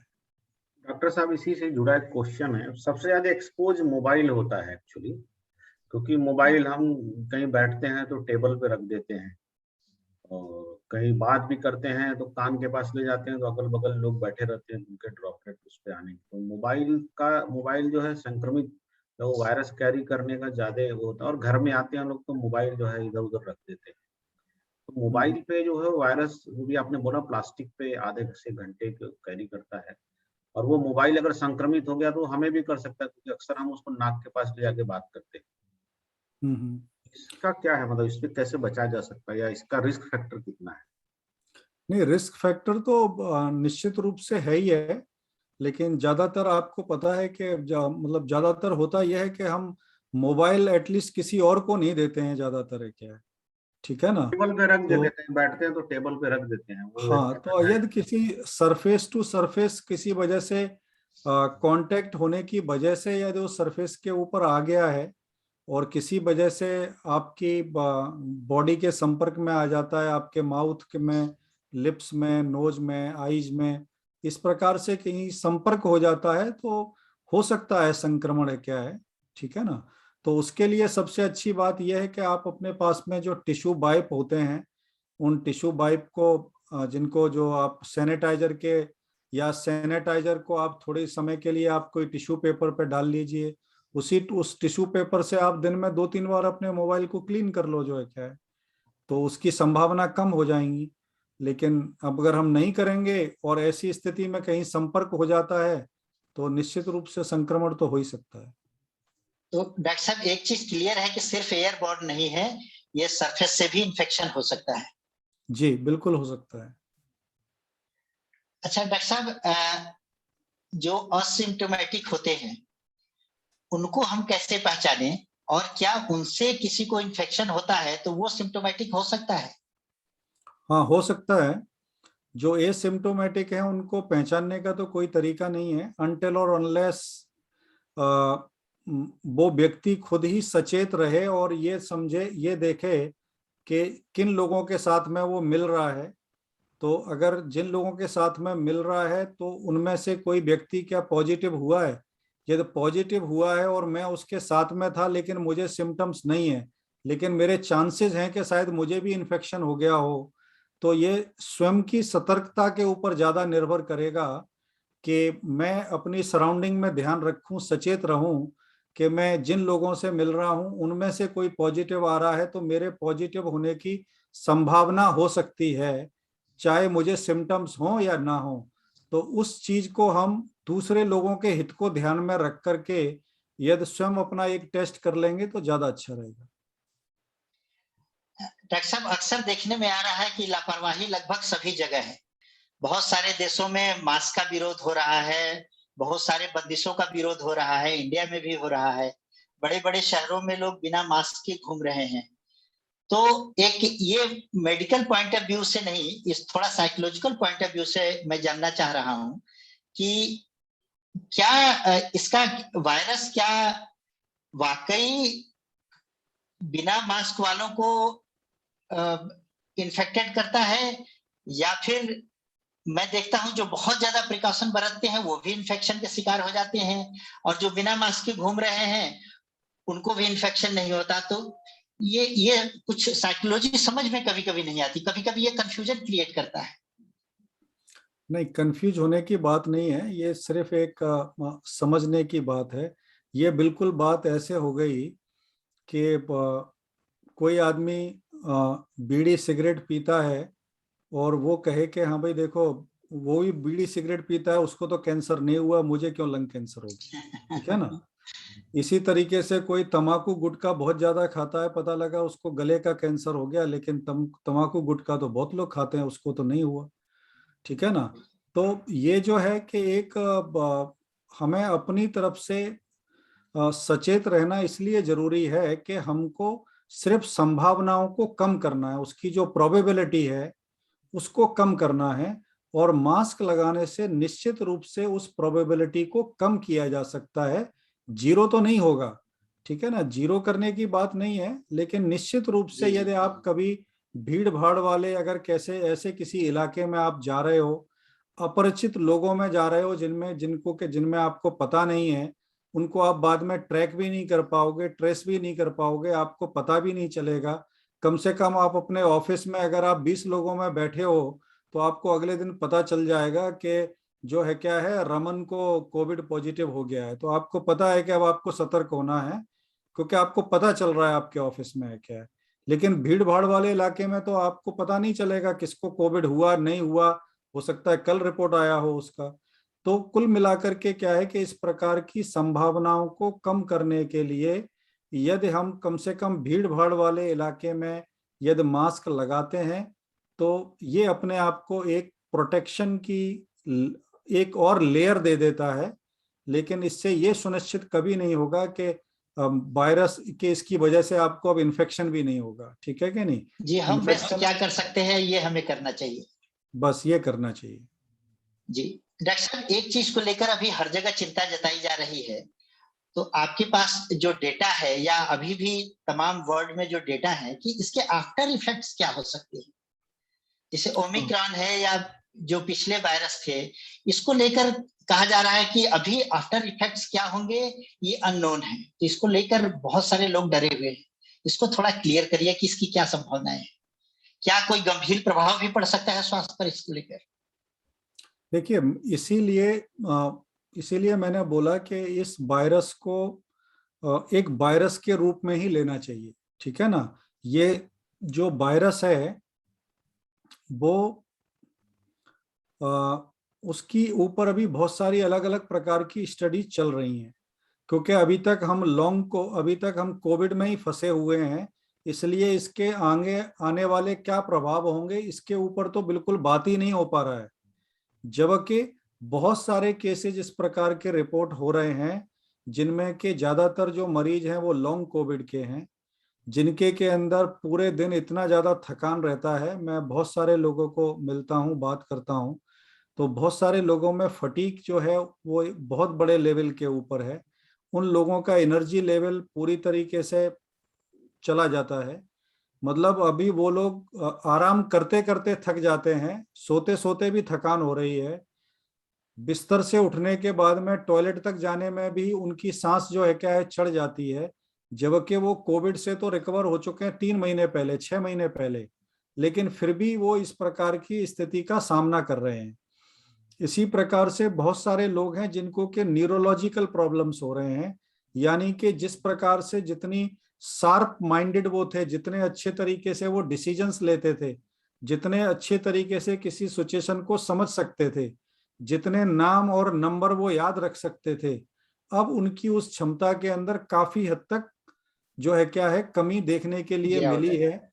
और उनकी जो डिसीजन मेकिंग जो पावर है, एक क्लाउडिंग जैसी हो जाती है, एक फॉगी जैसा माइंड हो जाता है कि आप समझ नहीं पा रहे हो कि आपको क्या करना चाहिए। इस प्रकार के सिम्टम्स बहुत पेशेंट्स ने रिपोर्ट किए हैं। तो इसलिए हमको ओमिक्रॉन को एक वायरस के रूप में लेना चाहिए, क्योंकि हमको नहीं पता कि ये आगे 5 साल में इसका क्या प्रभाव होगा, आगे आने वाले 10 साल में क्या प्रभाव होगा। हाँ, अभी लेकिन तुरंत रूप में देखा जाए, तुरंत फुरत एक्यूट स्टेज में देखा जाए तो उतना ज्यादा प्रॉब्लमेटिक नहीं लग रहा है, लेकिन लॉन्ग टर्म में जो है क्या अलग तरीके की परेशानियां दे सकता है। बहुत सारे पेशेंट्स में देखा गया है कि होता क्या है कि जब आपको वायरस का अटैक हुआ, वायरस का अटैक होने के बाद में कुछ समय के लिए आपका जो इम्यून सिस्टम है वो थोड़ा सा लो हो जाता है। जब वो इम्यून सिस्टम लो हो गया, उसके बाद में बॉडी अपना काम करेगा, इम्यून सिस्टम फाइट बैक करेगा और फाइट बैक करके फिर से अपने लेवल पे आ जाएगा। ठीक है ना। तो कुछ लोगों के अंदर क्या होता है कि ये जो फाइट बैक मैकेनिज्म जो है, या तो वो स्लो होता है या फिर वापस उनका इम्यून सिस्टम उस स्टेज में नहीं आ पाया जिस स्टेज में वो रहता था। उसकी वजह से ऐसे पेशेंट्स को लॉन्ग कोविड का सामना करना पड़ रहा है, करना पड़ सकता है। और इस प्रकार की ज्यादातर जो बीमारियां हैं वो बीमारियां उसी तरीके के लोगों में दिखाई दे रही हैं, क्योंकि लॉन्ग कोविड एक प्रकार का लॉन्ग क्रोनिक इन्फ्लेमेशन है, यानी कि एक क्रोनिक इन्फ्लेमेशन का कंडीशन बन जाता है, जैसा कि HIV के केस में होता है, जैसा कि हमारा हेपेटाइटिस के केस में होता है।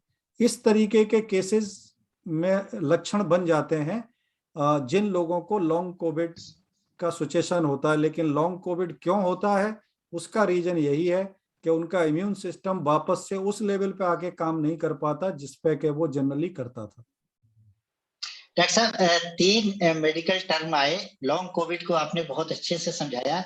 2 बार हम कहते हैं, लेकिन अभी भी एक लेमन क्वेश्चन है, थोड़ा सा आप लेमन की ही भाषा में इम्यून और एंटीबॉडी इन दोनों को जरा समझाइए। इम्यून और एंटीबॉडी, तो इम्यून तो यह होता है कि कोई व्यक्ति या कोई व्यक्ति विशेष जो है क्या किसी चीज के प्रति इम्यून है, यानी कि उसके अंदर प्रतिरोधक क्षमता है, उसकी ढाल बनी हुई है, उसके पास शील्ड है। ठीक है ना। तो जैसे हम इम्यून है किसी कंडीशन के प्रति है क्या, ठीक है ना। तो ये तो हो गया इम्यून। लेकिन इम्यून के बाद में बात आती इम्यूनिटी। तो इम्यूनिटी जो है वो प्रतिरोधात्मक क्षमता है, और उसको ड्राइव करने के लिए हमारे पास है इम्यून सिस्टम। तो वो प्रतिरोधक क्षमता कब बनेगी, जब हमारा इम्यून सिस्टम काम करेगा। जब हमारा इम्यून सिस्टम क्या करेगा कि इम्यून सिस्टम जब काम करेगा, यानी काम करने का मतलब है कि ये एंटीबॉडी बनाएगा।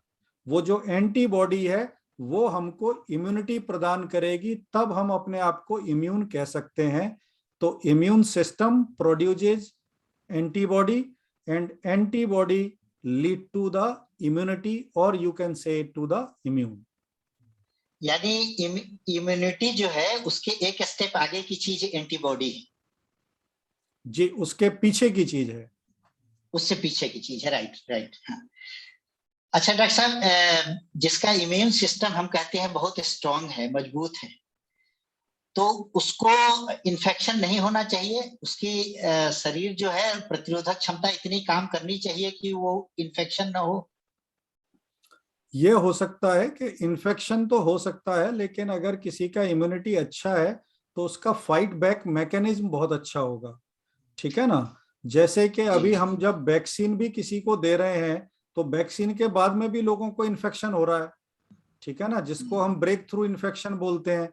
लेकिन उस वैक्सीन के द्वारा जो है हमारा इम्यून सिस्टम ट्रेन हो चुका है। जब वो ट्रेन हो चुका है तो अब वो अच्छे से जब इन्फेक्शन आएगा नेचुरली तो उससे बड़ी आसानी से लड़ सकता है। इसी की वजह से इन्फेक्शन तो हो रहा है लेकिन हॉस्पिटलाइजेशन बहुत कम हो रहा है। अगर हॉस्पिटलाइजेशन भी हो रहा है तो बहुत कम पेशेंट हैं जो कि वेंटिलेटर के ऊपर जा रहे हैं, बहुत कम लोग हैं जिनको कि ऑक्सीजन का रिक्वायरमेंट हो रहा है, बहुत कम लोग हैं जो कि मॉर्टलिटी का जिनको सामना करना पड़ रहा है। तो कुल मिलाकर के इम्यूनिटी आपका कितना भी स्ट्रांग हो, उसका मतलब यही है कि आपको इन्फेक्शन तो फिर भी हो सकता है but you will recover very fast, क्योंकि आपका you are ready to fight, your immune system is ready to fight. Doctor साहब, एंटीबॉडी के लिए हम वैक्सीन ले रहे हैं, क्या इम्यूनिटी के लिए हम अपनी लाइफ स्टाइल में कोई ऐसे खान पान में ऐसा बदलाव कर सकते हैं कि वो स्ट्रांग हो जाए? हाँ, तो इम्यूनिटी के लिए जैसा सबसे अच्छी बात तो क्या है कि एक तो सबसे पहली बात है कि एक प्रॉपर नींद होना चाहिए। आजकल लोगों का क्या है ना कि नींद जो है वो बहुत खराब हो गया है, क्योंकि उनका स्क्रीन टाइम बहुत ज्यादा हो गया है, स्लीप टाइम बहुत कम हो गया है। और जो स्लीप टाइम भी है वो मतलब क्वालिटी टाइम नहीं है, ठीक है ना। तो वो स्लीप टाइम भी उनका ऐसा ही रहता है कि जैसे कि उनको मतलब उनके नोटिफिकेशन जो मोबाइल के ऊपर आ रहे हैं, जब तक नोटिफिकेशन नहीं आया तभी तक स्लीपिंग है, जैसे ही नोटिफिकेशन आया sleeping is over, again screen time. तो ये जो जगलिंग है ना स्क्रीन टाइम और स्लीप टाइम के बीच में, इसने लोगों की इम्यूनिटी को बहुत हद तक प्रभावित किया है, ऐसा मेरा खुद का मानना है। तो जिन जो लोग भी अपनी इम्यूनिटी के ऊपर काम करते हैं, सबसे पहले उनको अपना स्लीपिंग साइकिल के ऊपर काम करना बहुत जरूरी है। उसके बाद में जो है उनको अपने खान पान में ध्यान रखने के लिए ज्यादातर बहुत सारे लोग हैं जो कि आजकल विटामिन्स को इतना ज्यादा जो है वो मतलब यूज कर रहे हैं जिसका कि शायद जरूरत नहीं है, और उसके बाद में यही लोग जो है बाद में फिर किडनी स्टोन के पेशेंट बन रहे हैं, गॉल ब्लेडर स्टोन के पेशेंट बन रहे हैं, या किसी और तरीके की यूरिनरी ट्रैक्ट के अंदर कोई इस प्रकार का स्टोन हो जा रहा है। तो इतना ज्यादा विटामिन्स को लोगों ने पॉपअप किया है जिनका कि शायद जरूरत नहीं है। तो इस प्रकार के विटामिन्स में कम जाएं जब तक कि आपको डॉक्टर प्रॉपरली चेक करके ना बोले कि हाँ आपको ये विटामिन लेना है, तभी लें। अपनी मर्जी से आप अपने विटामिन के सोर्स को आप सब्जियों से, फलों से और अपने खान पान से जो है क्या है लेने की पूरी प्रकार से कोशिश करें। हरी सब्जियां ज्यादा खाएं, साथ में आप जैसे टोमेटोज हैं आप ले सकते हैं, ठीक है ना, सेलरी ले जी सकते जी। हैं, एस्पेरेगस ले सकते हैं, ब्रोकली ले सकते हैं, कुछ अलग तरीके की जैसे दालें हैं स्प्राउट्स ले सकते हैं। तो ये जो सारी चीजें मिलकर के, रेडिश ले सकते हैं, ठीक है ना, ओनियंस भी ले सकते हैं। तो ये जो सारी चीजों को जब आप एक संतुलित मात्रा में जब आप लेना शुरू करोगे तो आपको नंबर एक बात तो क्या है कि कोई भी विटामिन बाहर से नहीं लेना पड़ेगा, कोई मिनरल बाहर से नहीं लेना पड़ेगा, क्योंकि it is very difficult to quantify के मतलब कि आपको कितनी मात्रा में आपकी बॉडी को जरूरत है। क्योंकि मैं हमेशा सबसे पहले इन सब चीजों को ट्रेन करने के लिए खुद का नेचर ठीक करना है, ठीक है ना, खुद का, और दूसरा नेचर में से ही अपने मतलब की चीजों को ले लेना है। अगर क्योंकि नेचर तो हमेशा इन विटामिन्स को एक ग्रुपिंग में रखता है, वो अकेला नहीं रखता। अगर होता तो आपको विटामिन ए का ही कोई संतरा मिल जाता कि जिसमें के अंदर केवल विटामिन ए है और कुछ है ही नहीं है।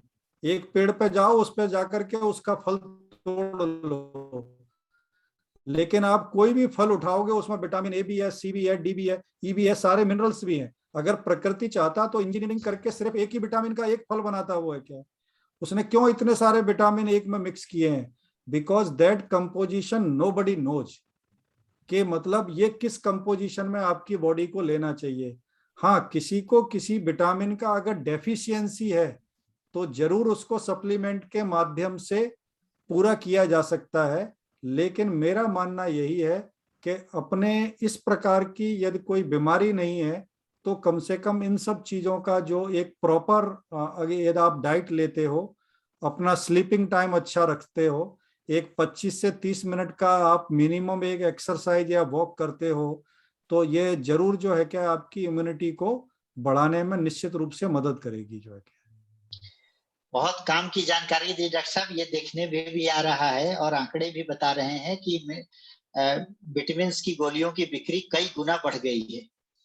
अब ये डेटा नहीं बता रहे हैं कि वो कंज्यूम हो रहे हैं, स्टोर हो रहे हैं, लेकिन उसकी बिक्री कई कई गुना बढ़ गई है, तो निश्चित रूप से कहीं ना कहीं वो कंज्यूम हो रहे होंगे। एक जानकारी और डॉक्टर साहब की एंटीबॉडी को लेकर जो वैक्सीन से बनती है, क्या या नेचुरल भी एंटीबॉडी जो बन रही है इन्फेक्शन के कारण, तो एक लिमिटेड समय के बाद वो खत्म होने लगती है या लाइफ लॉन्ग भी कोई एंटीबॉडी बन सकती है? नहीं, एंटीबॉडी जनरली जो क्योंकि ये जितनी भी जो वैक्सीन जनित जो एंटीबॉडी हैं, ठीक है ना, ये जो एंटीबॉडी एक लिमिटेड समय तक ही रहेंगी। जैसा कि हमारा मानना है कि एंटीबॉडी 3 महीने के बाद में, या निश्चित रूप से जो डेटा है 3 से 6 महीने के बीच में धीरे धीरे करके उनका टाइटर या कॉन्सेंट्रेशन जो है वो कम होने लगता है। और एक थ्रेशोल्ड जो है, अगर उसके नीचे यदि वो एंटीबॉडी का लेवल आ जाता है तो दोबारा से री इन्फेक्शन होने के चांसेस भी बढ़ जाते हैं, क्योंकि ये तो एक प्रकार का टाइट्रेशन है। टाइट्रेशन है कि एंटीबॉडी का ये लेवल है तो आप तब तक सुरक्षित हैं, जब एंटीबॉडी का लेवल यहाँ आ गया तो आप सुरक्षित नहीं है। इसीलिए जो है क्या है, कोशिश ये किया गया है कि जब ये एंटीबॉडी का लेवल यहाँ आ जाए उस समय पे आपको, यदि आपको वैक्सीन लेकर के 6 महीने हो चुके हैं तो आपको बूस्टर डोज लगा करके वापस से उस लेवल को मेंटेन कर लिया जाए। तो निश्चित रूप से ये कहा जा सकता है कि ये एक शॉर्ट टाइम इंटरवल के लिए ही एंटीबॉडी अवेलेबल होंगी और समय के साथ में धीरे धीरे करके बैन आउट हो जाती है। ये कोरोना, ये जो ओमिक्रॉन से एंटीबॉडी बन रही है उसके लिए भी ये लागू होता है? हाँ, अभी क्या है कि ओमिक्रॉन को आकर के कुछ ज्यादा समय नहीं हुआ है, तो 6 महीने के बाद में या 3 महीने के बाद में जब रियल सेटिंग के अंदर जब हम ये टाइट्रेशन देखेंगे तो इसको आसानी से कहा जा सकता है। लेकिन संभावना ऐसी है क्योंकि जिस प्रकार का पैटर्न और ट्रेंड देखने में आ रहा है, तो हो सकता है कि ये उसी ट्रेंड को फॉलो करे जो है क्या है। लेकिन कुल मिलाकर के इसमें एक बात और बोल सकते हैं कि अभी कुछ इस प्रकार का डेटा आया है जिसमें कि देखा है कि जो अनवैक्सीनेटेड, वैक्सीनेटेड और नेचुरल इन्फेक्शन जिसको हुआ है, तो इनकी इम्यूनिटी का जो प्रोटेक्शन लेवल है वो कैसा है। तो जिस व्यक्ति को कोई इन्फेक्शन नहीं हुआ है अभी तक, नेचुरल इन्फेक्शन नहीं हुआ है और वैक्सीन भी नहीं लगा है, तो वो व्यक्ति एकदम रिस्क कैटेगरी के अंदर है। नंबर एक बात है क्या है, उसको कभी भी मतलब ये बीमारी हो सकती है जो कि उसको परेशान कर सकती है, ठीक है ना। दूसरा, जिन लोगों को वैक्सीनेशन हो चुका है उनको वो एक तरीके से रिस्क की सेकंड कैटेगरी के अंदर हैं कि उनको इन्फेक्शन भी हो सकता है, बीमारी भी हो सकती है, ठीक है ना, लेकिन उनको शायद हॉस्पिटलाइजेशन या उस तरीके की सिचुएशन का सामना ना करना पड़े। लेकिन जिन लोगों को इन्फेक्शन हुआ है, तो अब दूसरी कैटेगरी है जिनको नेचुरल इन्फेक्शन हुआ है और वैक्सीन भी लग चुकी है, तो ऐसे लोगों का जो है वो, उनको रिस्क का जो परसेंटेज है वो बहुत कम है। और जिनको केवल नेचुरल इन्फेक्शन हुआ है और वैक्सीन नहीं लगा है, उनका जो that natural infection plus vaccine, यानी कि इन दोनों कैटेगरी के अंदर बहुत ज्यादा डिफरेंस नहीं पाया गया है। फिर भी जो डिफरेंस है वो डिफरेंस नेचुरल इन्फेक्शन के पक्ष में है, आप ये कह सकते हो। बट कुल मिलाकर के कहने की बात यह है कि जिनको नेचुरल इन्फेक्शन हुआ है उनका बॉडी का इम्यूनिटी काफी अच्छा है, और नेचुरल इन्फेक्शन के साथ में जिनको वैक्सीन भी लग गया है वो लोग भी काफी हद तक जो है क्या है, सुरक्षित हैं। लेकिन ऐसे लोग जिनको वैक्सीन भी नहीं लगा है और नेचुरल इन्फेक्शन भी नहीं हुआ है, वो रिस्क कैटेगरी के अंदर हैं। और नहीं ऐसा, यदि उन्होंने वैक्सीन नहीं लिया है तो उनको तुरंत ये काम कर लेना चाहिए। डॉक्टर साहब, डॉक्टर साहब, पिछले दिनों एक इंटरव्यू में आपने कहा था कि तीसरा डोज जरूरी है, तो फुल्ली वैक्सीनेशन की परिभाषा क्या होगी? अभी तक इंडिया में हम लोग 2 डोज को फुल्ली वैक्सीनेटेड कह देते हैं। क्या कोरोना अगर जब तक इसकी लहर आती रहेगी, हमको एक नए वैक्सीन की जरूरत पड़ती रहेगी, या इसके नए एक वैक्सीन की जरूरत तीसरी, चौथी, 5वीं डोज की जरूरत पड़ती रहेगी? फुल्ली वैक्सीनेटेड की परिभाषा क्या हो सकती है? देखिए, इसमें क्या है कि फुली वैक्सीनेटेड तो एक प्रोटोकॉल का हिस्सा है। एक्चुअली ये क्या है कि आप अगर प्रोटोकॉल अगर आपने अपनी हेल्थ पॉलिसी या प्रोटोकॉल बना लिया है कि जिसको 2 वैक्सीन लग गए उसको आप फुली वैक्सीनेटेड मानोगे या 3 वाले को फुली वैक्सीनेटेड मानोगे, तो ये तो जो है डिपेंड करेगा कि हमने अपनी पॉलिसी को कैसे डिफाइन किया है। ठीक है ना। दूसरी बात क्या है कि इसमें एक जो मजेदार बात है वो क्या है कि जब शुरुआत में जब इस प्रकार के शोध चल रहे थे ऑलरेडी कि वैक्सीन के कितने डोज होने चाहिए, तो काफी लैब्स के इस प्रकार का डेटा है कि उस समय पे ये माना गया था कि कम से कम आपको 4 डोज लगने चाहिए फुली वैक्सीनेट समझने के लिए।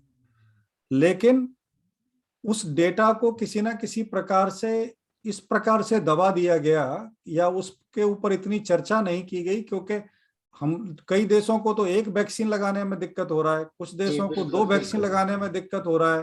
अगर ये 4 वैक्सीन का फॉर्मूला अगर पब्लिक में चला जाएगा तो then everybody will be after the government, no matter that which country you are living.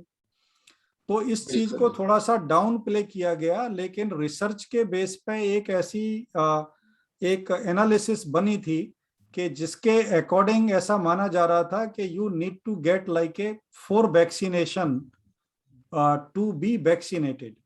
ठीक है ना, क्योंकि 3 महीने के अंदर, 2 महीने के अंदर आपके एंटीबॉडी डाउन कर रहे थे। तो इसको मेंटेन रखने के लिए, कम से कम इस पेंडेमिक के पार जाने के लिए हमको कम से कम लग रहा था कि 4 वैक्सीन का जरूरत पड़ेगा और हम 2-3 साल की साइकिल के पार निकल जाएंगे। और जब हम 2-3 साल का साइकिल जब पार कर लेंगे तो हो सकता है कि ये बीमारी कुछ हद तक या तो कंट्रोल में आ जाएगी या एंडेमिक हो जाएगी, या फिर जो है क्या हमारे पास में इससे लड़ने के दूसरे साधन पैदा हो जाएंगे। लेकिन उस बात के ऊपर ज्यादा ध्यान नहीं दिया गया। दूसरी बात क्या है कि आपने बहुत बढ़िया सवाल तो ये पूछा कि ये हर 3 महीने 6 महीने के बाद में क्या ये वैक्सीनेशन ऐसे ही चलता रहेगा? तो मेरा जो खुद का मानना है कि ये कोई मतलब एक सस्टेनेबल सॉल्यूशन नहीं है। ये क्या है कि हर 6 महीने पर पूरे प्लेनेट को आप वैक्सीन नहीं दे सकते हो। ठीक है ना। मान लीजिए कुछ छोटे और जो रिच कंट्री हैं वो इस काम को कर भी लें, ठीक है ना, लेकिन जो कंट्री इसको जो आज की डेट में भी अफोर्ड नहीं कर पा रहे हैं, ठीक है ना, तो वो इसको निरंतर कैसे अफोर्ड कर पाएंगे? और जब तक हर व्यक्ति को वैक्सीनेशन ना मिल जाए तब तक कोई भी सुरक्षित नहीं है। ठीक है ना। Nobody is protected until everybody is protected. ठीक है ना। तो यदि अफ्रीका में या श्रीलंका में या लैटिन अमेरिका में या फिर किसी और कंट्री में यदि लोगों को वैक्सीनेशन नहीं हो पा रहा है तो आपका वैक्सीनेशन भी बेकार जाने वाला है। ठीक है ना, क्योंकि वहां नहीं हो रहा है तो वहां से कुछ ना कुछ हमेशा आता रहेगा। तो इसलिए ये कोई एक प्रैक्टिकल सॉल्यूशन नहीं है कि you can do the vaccination of the whole planet every 6 month. ठीक है ना। तो इसके लिए हमको मतलब ये सोचना पड़ेगा कि किसी न किसी प्रकार से बी सेल बेस्ड, जो मैं हमेशा बोला हूं कि B cell based, memory cell based vaccine हो तो शायद उनसे एक निरंतरता मिल सकती है इसको लड़ने में। एंटीबॉडी बेस्ड जो वैक्सीन है वो बहुत बड़ा सॉल्यूशन नहीं है। और इस सॉल्यूशन का एक नेगेटिव पहलू भी है, वो मैं एज ए साइंटिस्ट कह सकता हूं। पब्लिक में प्ले आउट होगा नहीं होगा पता नहीं है, but as a scientist I think कि हमारे बॉडी के अंदर जो इम्यूनिटी के जो होते हैं वो टी सेल्स होते हैं। तो टी सेल्स क्या करते हैं कि जब भी आपको कोई इन्फेक्शन आता है तो इन्फेक्शन आता है तो हमारे जो टी सेल है क्या है, वो आपके एंटीबॉडी बनाने की प्रक्रिया में चले जाते हैं, यानी कि वो इन्फेक्शन को सेंस करेंगे, सेंस करने के बाद में वो आपके उस प्रक्रिया से लड़ने की परिस्थिति में चले जाएंगे।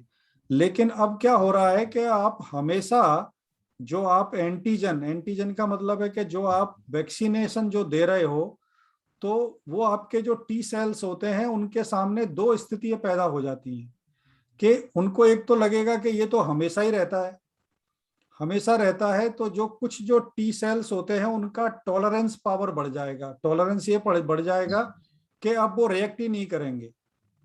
ठीक है ना, आपको अपने घर में किसी फाइल या इंपॉर्टेंट डॉक्यूमेंट पे काम करना है और कहीं पर पटाखे चल रहे हैं तो आपको फर्क नहीं पड़ेगा, पहले एक भी पटाखा बजता था क्योंकि आपकी मेमोरी में है कि कहीं किसी ने किसी को जो है क्या है मतलब फायर तो नहीं कर दिया। ठीक है ना, तो आप जाके बालकनी में तुरंत देखोगे और एक्ट करोगे।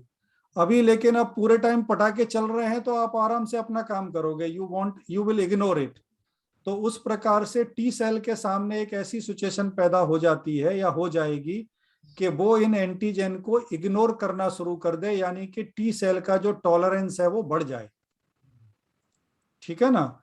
दूसरा जो है, इस स्थिति के अंदर दूसरा सोचो, दूसरी बात क्या हो सकती है कि दूसरी बात जो है क्या है कि आपकी जो टी सेल्स हैं, ठीक है ना, वो उनका एग्जर्शन हो जाए, यानी कि वो इतनी थक जाएं, ठीक है ना, कि उनको ये लगने लगे कि यार ये तो रोज का ही रोना है, ये तो रोज ही रहता है, ठीक है ना, ये एंटीजन तो हमेशा अवेलेबल है, इनके ऊपर अगर मैं लगातार काम, और वो भी हमारी भलाई के लिए बोला, इनके ऊपर अगर मैं लगातार अगर काम करूंगी, जो टी सेल्स का बात कर रहे हैं, टी सेल्स सोचेंगी कि अगर मैं लगातार अगर मैं काम करूंगी तो बॉडी के अंदर इन्फ्लेमेशन बढ़ जाएगा, जब इन्फ्लेमेशन बढ़ जाएगा तो टिश्यू डैमेज होने लगेगा, जब टिश्यू डैमेज होने लगेगा तो यानी कि एक बीमारी शरीर में अलग तरीके से पैदा होने लगेगी।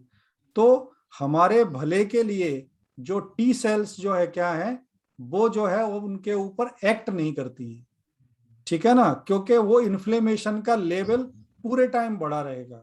तो हमारी जो टी सेल्स हैं वो उनके अंदर या तो टॉलरेंस बढ़ सकता है या फिर हमारे टी सेल्स का एग्जॉर्शन बढ़ सकता है, जिसकी वजह से जब दोबारा से हमको जब रियल इन्फेक्शन होगा तो शायद उनका टॉलरेंस लेवल ये होगा कि हमारी मदद नहीं हो पाएगी, ठीक है ना, या कोई इस प्रकार की और कोई बीमारी होती है तो हमारी शायद मदद नहीं हो पाएगी।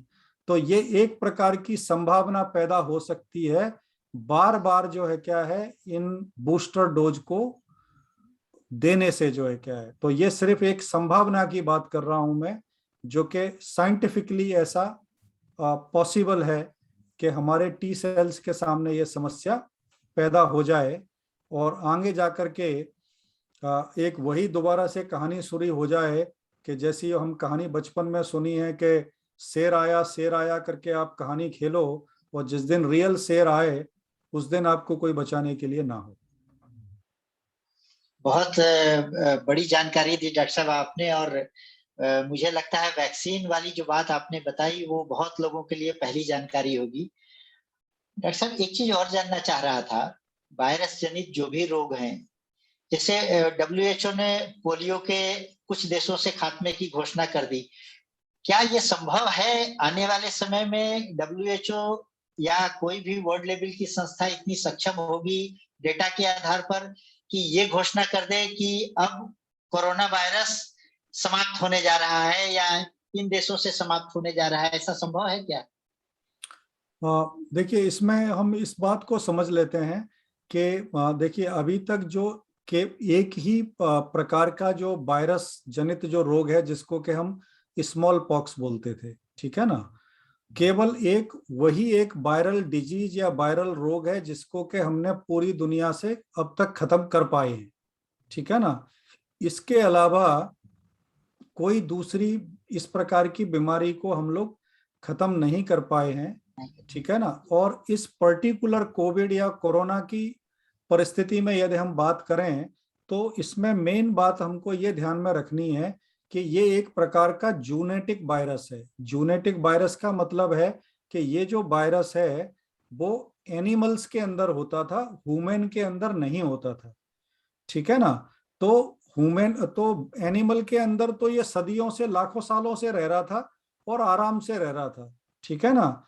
लेकिन ह्यूमन ने बहुत ज्यादा एडवेंचरस एक्सपेरिमेंटल होने की वजह से इनके साथ में छेड़खानी शुरू कर दिया कि आप या तो इनको आइसोलेट कर रहे हो, या इस प्रकार के आप एनिमल्स को आपने कंज्यूम करना शुरू कर दिया, ठीक है ना। Just for adventure, just for testing something nice, something different के नाम के ऊपर हम लोग इस चीज के अंदर इन्वॉल्व हो गए। और उस परिस्थिति के अंदर इस वायरस ने ये सीख लिया कि हाँ, यहाँ पर एक और मौजूद है, और उसने अपने आप को इस प्रकार से ट्रांसफॉर्म कर लिया, अडेप्ट कर लिया कि अब वो वायरस जो है क्या है, ह्यूमन यानी मनुष्य के अंदर भी इन्फेक्शन कर सकता है। तो अभी ये वायरस भी परेशान है कि मतलब उसको कैसे ये तालमेल बिठाना है, कैसे आदमी के साथ में, मनुष्य के साथ में रहना है, ठीक है ना। वो भी अपने होस्ट को मारना नहीं चाहता है, क्योंकि अगर होस्ट ही मर जाएगा तो वो कहाँ रहेगा जाकर के। तो उसके सामने भी विकट परिस्थिति है, ठीक है ना। तो वो भी सामंजस्य बिठाने की कोशिश कर रहा है, और इसीलिए इतने सारे ये म्यूटेशंस हो रहे हैं जो है क्या है। तो चूंकि यदि हम पूरे आदमी को तो या मनुष्य जाति को तो वैक्सीनेट कर भी दें, लेकिन हम पकड़ करके एक एक चमगादड़ को तो वैक्सीनेट नहीं करेंगे ना। तो यानी कि ये चमगादड़ में या पेंगोलिन के अंदर तो रहने ही वाला है जहां पर रहता है। तो कभी भी ऐसी सिचुएशन आ सकती है कि उस जानवर में से वापस ये जंप करके ह्यूमन के अंदर आ जाए और ये चक्र फिर से शुरू हो जाए। तो ये वायरस कभी भी खत्म तो नहीं होगा, बट ये है कि जैसा मैंने बोला कि इससे लड़ने के साधन मिल जाएंगे, धीरे धीरे करके इसकी पैथोजेनिसिटी कम हो जाएगी, जो कि धीरे धीरे कुछ फेजेस में जो है क्या है जाकर के कम होगी, और हम इसके साथ में रहना सीख जाएंगे। ये एक रियलिस्टिक पिक्चर है। इसका पूरी तरीके से इस मतलब प्लेनेट पे से खत्म हो जाना एक रियलिस्टिक पिक्चर नहीं होगी। डॉक्टर साहब, अक्सर देखने में आया है कि एलर्जी और दमा के मरीज सबसे ज्यादा इससे प्रभावित होते हैं, उनको क्या क्या एहतियात बरतना चाहिए?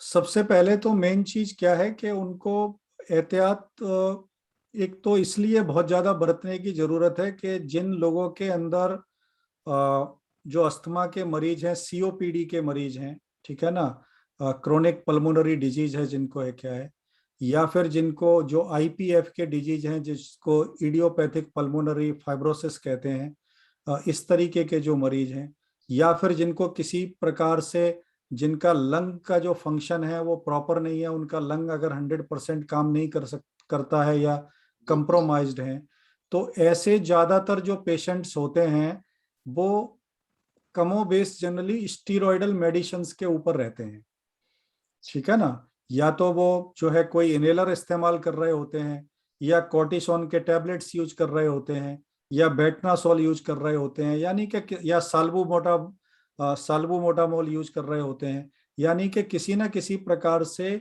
उनके मेडिकेशन के अंदर स्टीरॉयड का एक कंपोनेंट हमेशा रहता है। तो एक तो बात क्या है कि जो व्यक्ति को ज्यादा प्रॉब्लम है तो इसका मतलब है कि स्टीरॉयड भी उनके ज्यादा कंज्यूम हो रहे होंगे, ठीक है ना। और अगर जी कंज्यूम बिल्कुल। ज्यादा हो रहे होंगे तो ऑलरेडी उनका इम्यूनिटी काफी कम होगा। तो जब उनका इम्यूनिटी कम होगा तो उनको इन्फेक्शन होने के चांसेस भी ज्यादा होंगे। तो कुल मिलाकर के उनको, अगर इस प्रकार के पेशेंट है तो उनको सतर्क रहने की आवश्यकता है, और अपने आसपास में जब भी कोई इस प्रकार की सिचुएशन बने तो हमेशा उसका वो ध्यान रखें, अपना प्रॉपर प्रोटेक्शन लें। कोई अनजान व्यक्ति अगर आता है तो मास्क लगा करके बात करें, एक डिस्टेंस मेंटेन करें जिसको हम 2 गज की दूरी करके बोलते हैं। तो ये सारे एहतियात इधर वो बरतते हैं, और कम से कम दिन में 2 बार 3 बार हल्का एक गुनगुना पानी जो है क्या है वो हमेशा करके पीते रहें, तो उसका उनका गला थोड़ा सूथिंग रहेगा। और यदि कोई इमीडिएट किसी प्रकार का कोई किसी से ग्रसित हुआ है तो हो सकता है कि वो इन्फेक्शन एक बड़ी तादाद में उनके अंदर ना फैले। तो कुल मिलाकर के सचेत रह करके ही ठीक रहा जा सकता है। डॉक्टर साहब, इसका थर्ड वेव की जो है अब कहीं कहीं माना जा रहा है कि डाउन हो रहा है, इसका पीक किसे माना जाएगा? ये हम लोग जिस स्टेज में है ये पीक है या अभी आना बाकी है, या देखिए डाउन? काफी। हाँ बोलिए जी। जी जी जी, मैं कंप्लीट कर चुका हूँ, या मैं कह रहा था कि या इसे माना जाएगा कि अब डाउन हो रहा है? हाँ देखिए, कुल मिलाकर के क्या है कि इसका इंडिया के संदर्भ में बात करें तो किसी के पास में भी ठीक ठीक एस्टिमेशन तो नहीं है, ठीक है ना।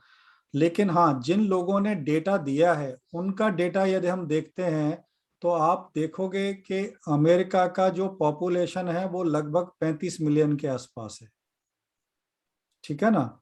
आ, लेकिन हमारे यहाँ का पॉपुलेशन उनके कंपैरेटिव कम से कम कुछ नहीं तो 3 से 4 गुना है, 4 गुना पकड़ के चलिए आप क्या है। तो 35 मिलियन के अंदर जो है क्या है, उनके जो मैक्सिमम केसेस जो उनको एक दिन में मिले वो लगभग 14 से 15 लाख तक केसेस मिले उनको, 14 से 15 लाख है क्या है। हमारे यहाँ पर केसेस हम जो देख रहे हैं वो कितने हैं, मैक्सिमम शायद 3.5 लाख है क्या है, जी जी ठीक है ना। तो उसका सीधा सा रीजन क्या है कि वहां पर जो केसेज हैं वो वेल डॉक्यूमेंटेड हैं।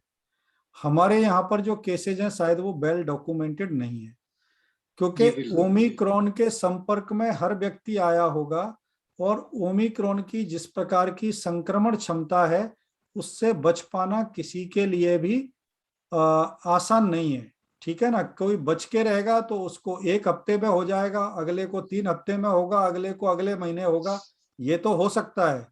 लेकिन सभी लोगों को धीरे धीरे करके ओमिक्रॉन का संक्रमण हो सकता है, ऐसा मेरा मानना है। तो तो डॉक्टर क्योंकि साहब, आपके कहने का मतलब है कि या तो डाटा कलेक्ट करने की जरूरत है या पीक आना बाकी है अभी? मैं तो ये बोलूंगा कि चूंकि अभी लगभग जो है क्या है, इस स्थिति में लगभग 1 महीना हो चुका है, तो पीक ज्यादातर अगर हम जो जो पॉपुलेशन जो पॉपुलेटेड जो सिटीज हैं, जैसे बॉम्बे है, दिल्ली है, बेंगलोर है, इस प्रकार के जो कोलकाता। सिटीज हैं उन सिटीज के अंदर तो पीक आकर के शायद खत्म हो गया होगा। लेकिन जहां पर पॉपुलेशन कम है, जहां पर लोगों का आपस में आना जाना मिलना जुलना कम है, ऐसी जगह के ऊपर शायद पीक जो है वो एक टाइम इंटरवल के ऊपर आता रहेगा। लेकिन मेजर मेट्रो सिटीज के अंदर हो सकता है कि पीक लेवल अचीव हो गया हो। डॉक्टर साहब, एक सवाल है तो बहुत मौजूद सवाल, लेकिन इसको हाइपोथेटिकल भी कह सकते हैं। क्या कोरोना वायरस आने वाले समय में नस्लों को भी बदल देगा? ये तो बहुत ही बड़ा सवाल है एक्चुअली। देखिए, कुल मिलाकर के हम अ, नस्लों को बदलने के लिए किसी को एक्सेस मिलना चाहिए आपके मास्टर कॉपी का है क्या है। तो हमारा जो मास्टर कॉपी है वो तो डीएनए नाम का जो हमारा सेफ है उसके अंदर बंद है। और जो जी डीएनए की जो इतनी बड़ा प्रोटेक्शन होता है, क्योंकि डीएनए के ऊपर एक क्रोमोटिन होता है, क्रोमोटिन के बॉक्स में बंद होता है, यानी कि इससे बढ़िया सेफ कोई दुनिया में बन नहीं सकती है। तो डीएनए का जो एक्सेस है वो बड़ी मतलब वायरस को किसी रूप में मिलने वाला नहीं है। तो वायरस को जब वो एक्सेस नहीं मिलेगा तो नस्लों के प्रभावित होने का कोई चांस नहीं है। चांस नहीं है। हाँ, कुल जी मिलाकर के ये हो सकता है कि जैसे जो इंडिविजुअल व्यक्ति हैं, जैसे मैंने बोला कि उनका न्यूरोलॉजिकल इशू उनको होते हैं तो डिसीजन लेने में उनको दिक्कत हो सकता है। बाद में जाकर के कुछ लोगों के अंदर हो सकता है कि, क्योंकि अभी तक हमारे पास स्टडी नहीं है, क्योंकि 5 साल में क्या होगा, 10 साल में क्या होगा, कि हो सकता है लोगों को अगर न्यूरोलॉजिकल सिम्टम्स इस समय हम देख रहे हैं, हो सकता है कि लोगों को जो अल्जाइमर जो है वो अब तक होता है 70 साल की एज के बाद में लगभग है क्या है। कहीं ऐसा ना वो हो थोड़ा कि जो जल्दी। अल्जाइमर का कंडीशन है वो 60 साल में आ जाए, 50 साल में आ जी जाए, कह नहीं सकते। पार्किंसन है वो पहले आ जाए। यानी कि जो न्यूरोलॉजिकल रिलेटेड जो डिजीजेज हैं वो जो आजकल ज्यादातर लोगों में एक बहुत ओल्ड एज में देखने को मिलते हैं, उनके ऊपर क्या फर्क पड़ता है, क्योंकि हमारे जो जो दिमाग की जो प्रोसेसिंग है जिसमें कि बीटा एमोलॉइड प्रोटीन्स होते हैं, वो हमारे प्रोटीन्स का फोल्डिंग चेंज कर देते हैं। तो कहीं वो फोल्डिंग के चेंज को प्रभावित करके ये जो बीमारियां जो एक ओल्ड एज में होती थी, कहीं उनको जो है शायद पहले ना कर दे, ऐसा मेरा मानना है। लेकिन इस प्रकार की कोई रिसर्च से अभी तक कोई पुष्टि नहीं हुई है, सिर्फ एक संभावना के रूप में डिस्कशन को आगे बढ़ाने के संदर्भ में मैंने ये बात कही है। ये नस्लों बच्चों में डॉक्टर साहब बहुत एक सेकंड डॉक्टर साहब, ये नस्लों वाला क्वेश्चन पूछा है काफी, ये तो मुझे लगता है कि अब तक का सबसे बड़ा क्वेश्चन है ये। इसी से मेरा जुड़ा हुआ है कि एक वैक्सीन को लेकर जो डाउट हर जगह है, उसमें एक सबसे बड़े तबके के पास एक डाउट है कि इससे नपुंसकता फैलेगी, और नपुंसकता के कारण लोग वैक्सीन हेजिटेंसी डेवलप की है। बहुत सी जगह लोग तो लड़ाई कर ले रहे हैं कि मैं वैक्सीन नहीं लगाऊंगा। तो इस कुछ ऐसे नपुंसकता पे भी कुछ असर पड़ेगा क्या लॉन्ग टर्म में, क्योंकि कंफ्यूजन है एक बड़े तबके के अंदर। हाँ, इस प्रकार की रिपोर्ट शुरू में आई थी, एक्चुअली रिपोर्ट्स नहीं आए थे इस तरीके से। कुछ लोगों ने मतलब वैक्सीन का विरोध करने के लिए इस प्रकार की थ्योरीज को काफी जो है मतलब पॉपुलर करने का कोशिश किया था, but it is totally A अनफाउंड truth, and I think that we should not get into such kind of a trap or in such kind of a discussion. Doctor साहब जैसे एल्जाइमर की आप बात कर रहे थे, अभी पंकज जी ने जो पूछा वैक्सीन को लेकर, क्या वायरस के संक्रमण से भी नपुंसकता बढ़ सकती है क्या? ऐसा भी कुछ लोगों में चर्चा है। हाँ, देखिए अभी तो कोई अगर संभावना के रूप में इस बात को करता है तब तो मतलब बात अलग है। लेकिन कुल मिलाकर के क्या है कि नपुंसकता का जो लेना देना है वो लेना देना है कि आपकी जो पूरा का पूरा जो हार्मोनल जो एंडोक्राइन सिस्टम है वो किस प्रकार से काम करता है, ठीक है ना। तो इस बारे में अभी तक कोई पुख्ता कोई रिसर्च नहीं है। लेकिन यदि किसी प्रकार से अभी तक जितनी भी चेंजेस जो देखे गए हैं, जो बायोमार्कर जितने स्टडी किए गए हैं, वो बायोमार्कर जो है वो हार्मोन के लेवल के ऊपर नहीं है, ठीक है ना। जितने भी बायोमार्कर्स हैं वो एंजाइम्स लेवल के ऊपर हैं। तो एंजाइम्स को तो प्रभावित कर रहा है वायरस है क्या है। इसी की वजह से आपके जो आप देखते हो कि सीआरपी बढ़ जा रहा है, आपका डी डाइमर बढ़ जा रहा है, एलडीएल बढ़ जा रहा है, बाकी जो प्रोकैल्सिटोनिन जो है वो बढ़ जा रहा है। काफी लोगों के अंदर जो है वो अगर हार्ट को अफेक्ट किया है तो ट्रोपोनिन के लेवल बढ़ जा रहे हैं। तो ये जो सारे के सारे जो हैं ये एक प्रकार के एंजाइम्स हैं। ये एंजाइमोलॉजी को तो अफेक्ट कर रहा है, लेकिन आपके एंडोक्राइन लेवल के ऊपर अभी तक अफेक्ट नहीं देखा गया है। अगर एंडोक्राइनोलॉजी को की दृष्टि से देखा जाए तो वहां पर यदि आपके हार्मोन्स को अगर ये अप रेगुलेट या डिसरेगुलेट या डाउन रेगुलेट करता है तो इस प्रकार की बातों को किया जा सकता है। लेकिन इस प्रकार का अभी तक कोई मतलब कोई प्रमाणिक स्रोत नहीं है, कोई शोध नहीं है इसके ऊपर। एक डॉक्टर साहब एक चीज और है कि ये माना जा रहा है, खास तौर से पहले भी कहा जा रहा था, लेकिन कोरोना वायरस के बाद कि ये जैविक हथियार का बहुत बड़ा एक साधन बन सकता है। तो इंडिया जैसे कंट्री है तो इनको क्या तैयारी करना पड़ेगा? अगर ऐसी स्थिति कभी आती है तो क्या तैयारी करनी पड़ेगी, जबकि हम वैक्सीनेट करने में इतना समय लगा दिए या इससे अभी एहतियात बरतने में इतना समय लगा दिए, तो इतनी बड़ी अगर कभी कोई इस तरह की सिचुएशन आती है तो क्या करना चाहिए कंट्री को, क्या करना चाहिए सिटीजन को? तो देखिए सबसे मेन चीज क्या है कि इस प्रकार की संभावनाएं हैं और ये हम सबके लिए एक बहुत बड़ा सबक भी है, ठीक है ना। क्योंकि हमने बहुत लोगों को इन परिस्थितियों में खोया है, केवल इसलिए खोया है क्योंकि हम पूरी तरीके से तैयार नहीं थे। हमारा मेडिकल इंफ्रास्ट्रक्चर तैयार नहीं था, हमारे लैब्स तैयार नहीं थे, ठीक है ना। हमारा जो ब्यूरोक्रेटिक सिस्टम है उसको भी कोई आइडिया नहीं था, गवर्नमेंट सिस्टम को भी कोई आइडिया नहीं था। तो इस वजह से ये सारे जो मेजर्स जो लिए जाने थे वो समय के ऊपर ठीक समय पर नहीं ले पाए, लेकिन इसके बाद में हमने बड़ी अच्छी तरीके से इसको रिकवर किया है। जब ये वायरस नवंबर 2019 के अंदर जब आया था, और जब हमारे यहाँ पर जनवरी के अंदर 14 जनवरी के आसपास में इंडिया के अंदर इस तरीके के जब केस मिलना शुरू हुए थे, तो इंडिया के अंदर केवल एक ही लैब था जो कि BSL 4 कैटेगरी का लैब था, और वो आपका NIV पुणे का लैब था। ठीक है ना। तो आप इससे देख सकते हो कि हम कितने प्रिपेयर्ड थे। आज हमारे देश में लगभग 3000 से ज्यादा लैब हैं। तो यानी कि हमने कभी ये सोचा ही नहीं था कि ये परिस्थिति हमारे सामने आ सकती है। तो इसी के लिए जो हमारे जो लीडर्स होते हैं उनको दूरदृष्टि रखना बहुत जरूरी है। They should be able to think beyond the nails of their finger. ठीक है ना। उनको सिर्फ यहां तक देखने की जरूरत नहीं है। They should B visionary. Visionary leader इसीलिए जरूरत होता है कि वो अपने इंफ्रास्ट्रक्चर को 10 साल बाद के दृष्टि से प्लान करे, फिर 20 साल बाद की दृष्टि से प्लान करे। तो ये जो जैविक हथियार की बात है, it can become a weapon of mass destruction.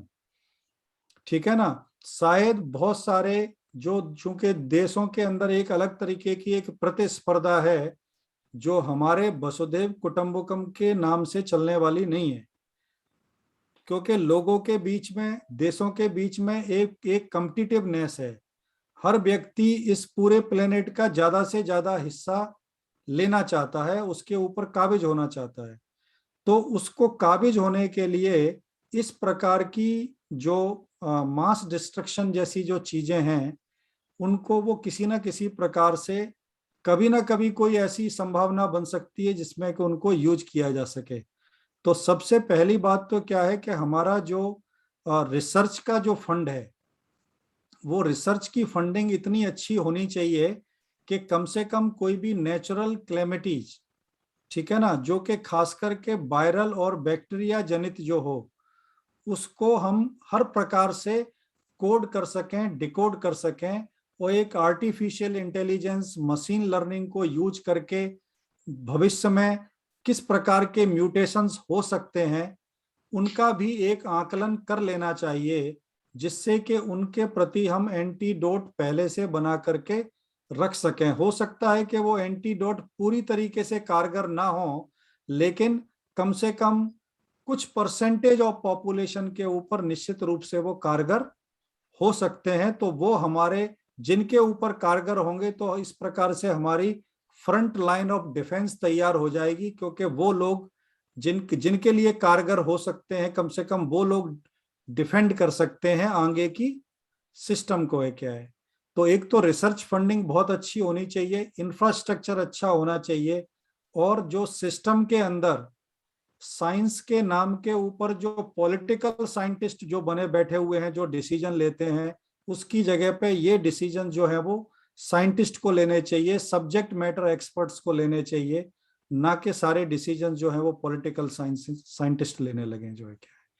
तो यदि हम बहुत अपने अच्छे। आप को इस प्रकार से तैयार करेंगे, तो जो है क्या है, शायद हम भविष्य में इन चीजों से लड़ पाएंगे, लेकिन ये संभावना हमेशा बनी रहेगी। तो इस बात को ध्यान में रख करके शायद जो है वो जो गवर्नमेंट है उसको काम करना चाहिए। एक इंटीग्रेटेड प्रोग्राम बनाना चाहिए डॉक्टर साहब, मैं जो समझ पाया। एक लास्ट क्वेश्चन पूछूंगा, चूंकि आपसे 1 घंटे का ही समय लिया था, समय कुछ ज्यादा हो गया, तो एक लास्ट क्वेश्चन पूछूंगा। और उससे पहले पंकज जी मेरी बात सुन रहे हो तो उनसे एक अनुरोध कि इस आयोजन को समराइज आप करेंगे। डॉक्टर साहब का परिचय चूंकि शुरू में मैं ठीक से नहीं दे पाया था, तो आप डॉक्टर साहब के बहुत क्लोज रहे हैं, बहुत अच्छे से इसको एक समराइज आप कर पाएंगे, और आप डॉक्टर साहब का परिचय भी फिर से बता पाएंगे। पंकज जी, आप मेरी बात सुन रहे हैं? हाँ, सुन रहा हूँ। एक लास्ट क्वेश्चन मेरा होगा डॉक्टर साहब से कि डॉक्टर साहब, क्या ऐसी वैक्सीन विकसित की जा सकती है आने वाले समय में रिसर्च के द्वारा, जो सभी वायरस जनित रोगों पर एक साथ काम करे, समान रूप से काम करे? नहीं, ये तो मतलब साइंटिफिकली तो मतलब पॉसिबल नहीं होगा, लेकिन एक टाइम के ऊपर ऐसा एक समझदारी बन सकती है कि किसी प्रकार से हमारा जो इम्यून सिस्टम है, उस इम्यून सिस्टम को और ज्यादा प्रभावकारी कैसे बनाया जा सकता है। तो उसके अंदर एक तो हमने बात किया कि हम अपने खान पान को सुधार के कर सकते हैं, लेकिन इम्यूनोलॉजी को समझ करके, इम्यूनोलॉजी को साइंस के पर्सपेक्टिव में देखने से इम्यून केमिस्ट्री को किस प्रकार से जल्दी से परिवर्तित किया जा सकता है, जिससे कि उसके इम्यून सिस्टम जल्दी से ट्रेन होकर के इस प्रकार के किसी भी इन्फेक्शन को लड़ने में सक्षम हो जाए। तो इस प्रकार की एक पैन वैक्सीन या एक पैन मैकेनिज्म को डेवलप किया जा सकता है to improve your and train your immune system almost in no time. तो that can be tried, क्योंकि हर एक वायरस, हर एक बैक्टीरिया अपने आप में अलग होता है। उसके उसके ऊपर जो एपिटोम होते हैं जिनको के पहचान करके एंटीबॉडी बनाई जाती है, तो वो एंटीबॉडी हर एपिटोम एंटीजन के लिए अलग होती है। इसलिए केवल एक वैक्सीन को से यदि हम इससे निजात पा पाएंगे, ऐसा संभव नहीं है। डॉक्टर साहब बहुत अच्छी जानकारी दी, धन्यवाद तो पंकज जी करेंगे, लेकिन चूंकि आपने इतने देर तक मेरे सवालों का जवाब दिया और इतने सारे लाखों लोग इससे लाभान्वित होंगे, आपको अपनी तरफ से भी धन्यवाद करता हूं। और मैं गीतेश्वर रांची से ये पंकज जी को हैंड ओवर करता हूं। डॉक्टर रामेश उपाध्याय स्वीडन से बैठे हमारे सवालों का जवाब दे रहे थे। पंकज जी से अनुरोध है कि इसको समराइज करें और डॉक्टर साहब का एक परिचय श्रोताओं को दें। धन्यवाद गीतेश्वर जी। सबसे पहले तो मैं आपका परिचय दूंगा।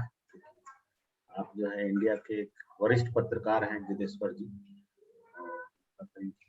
30 सालों का जो है पत्रकारिता का या लेखन का अनुभव है, और देश के जितने भी बड़े हिंदी अखबार में हैं उसमें आप वरिष्ठ संपादक के रूप में भी काम कर चुके हैं, स्थानीय संपादक के रूप में भी काम कर चुके हैं।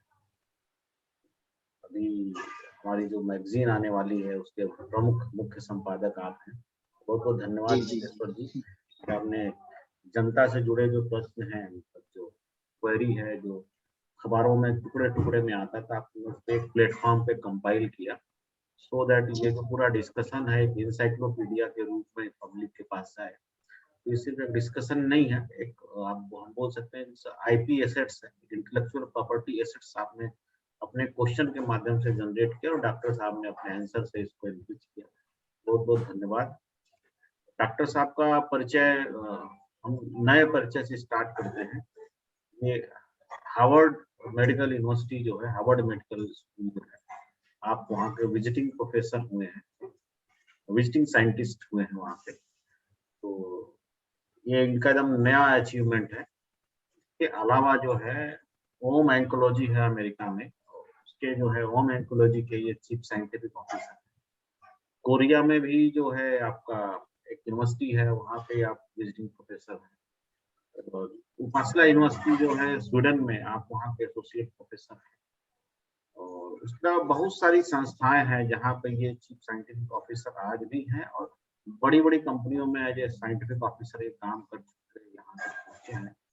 इंडिया में इनकी एक लक्साई लाइफ साइंस करके मेडिकल रिसर्च की कंपनी है जिसके आप सीईओ भी हैं। और लॉन्ग कोविड पे इनकी 2 दवाइयां हैं, कोल्चिसिन और निक्लोसमाइड करके। इन 2 दवाइयों पे, आपकी ही दवाइयों पे इंडिया में क्लिनिकल ट्रायल चल रहा है, सेकंड फेज है, जिसमें गवर्नमेंट ऑफ इंडिया ने परमिशन दिया है। अगर लार्ज स्केल पे बोले कि मास लेवल पे, ये लिसोथो कंट्री है, एक साउथ अफ्रीकन कंट्री है, इसको रिप्रेजेंट करते हैं जो उसके हेल्थ एडवाइजर के रूप। और अफ्रीकन कंट्री में आपको भी मालूम है कि दवाइयों और स्वास्थ्य की क्या परिस्थिति, तो समय समय पे वहाँ की गवर्नमेंट मशीनरीज को गाइड करते रहते हैं। इंडिया में भी उत्तर प्रदेश डेवलपमेंट फोरम के माध्यम से उत्तर प्रदेश में उन्होंने काफी काम किया। इवन पैन इंडिया इन्होंने बहुत सारे वेबिनार, सेमिनार, वीडियो बुलेटिन के माध्यम से, ये पैंडेमिक जब से आया है तब से लोगों को जागरूक करते हुए आए हैं। एक्सपेरिमेंट के तौर पे इन्होंने उत्तर प्रदेश के महाराजगंज जिले में 65 गांव को अडॉप्ट किया था थ्रू यूपीडीएफ, और वहां पे हम लोगों ने ऑक्सीमीटर बैंक की स्थापना की थी, और 65 गांवों से हमने एलिमिनेट करने में सफलता पाई थी थ्रू मैसिव स्तर पे जो है हमने ऑक्सीजन और टेम्परेचर की चेकिंग करके लोगों को अवेयर किया और 100 वॉलंटियर जो है डायरेक्ट डॉक्टर साहब को हमको रिपोर्ट करते हैं। उत्तर प्रदेश में भी उन्होंने एक बड़ा पायलट प्रोजेक्ट के रूप में ऑक्सीमीटर बैंक का किया है, जिसको हो सकता है आने वाले दिनों में जो है UN या WHO जो इस एफर्ट को कहीं न कहीं रिकॉग्नाइज करे, तो बड़ा एफर्ट है। ये डॉक्टर साहब ह्यूमैनिटी के लिए लगातार जब से हम UPDF से जुड़े हैं और जब से हम इनको जानते हैं उसके पहले से भी लगातार काम करते आ रहे हैं। तो डॉक्टर साहब को बहुत बहुत धन्यवाद। आशा करते हैं कि वीडियो जो है ये पब्लिक एट लार्ज तक पहुंचेगा और वीडियो इंटरव्यू के रूप में भी और प्रिंट इंटरव्यू के रूप में भी जो है ये एक्सेट के रूप में होगा। तो डॉक्टर साहब बहुत बहुत धन्यवाद और गिरीश्वर जी बहुत बहुत धन्यवाद। इसी के साथ जो है हम मीटिंग यहाँ एंड करते हैं।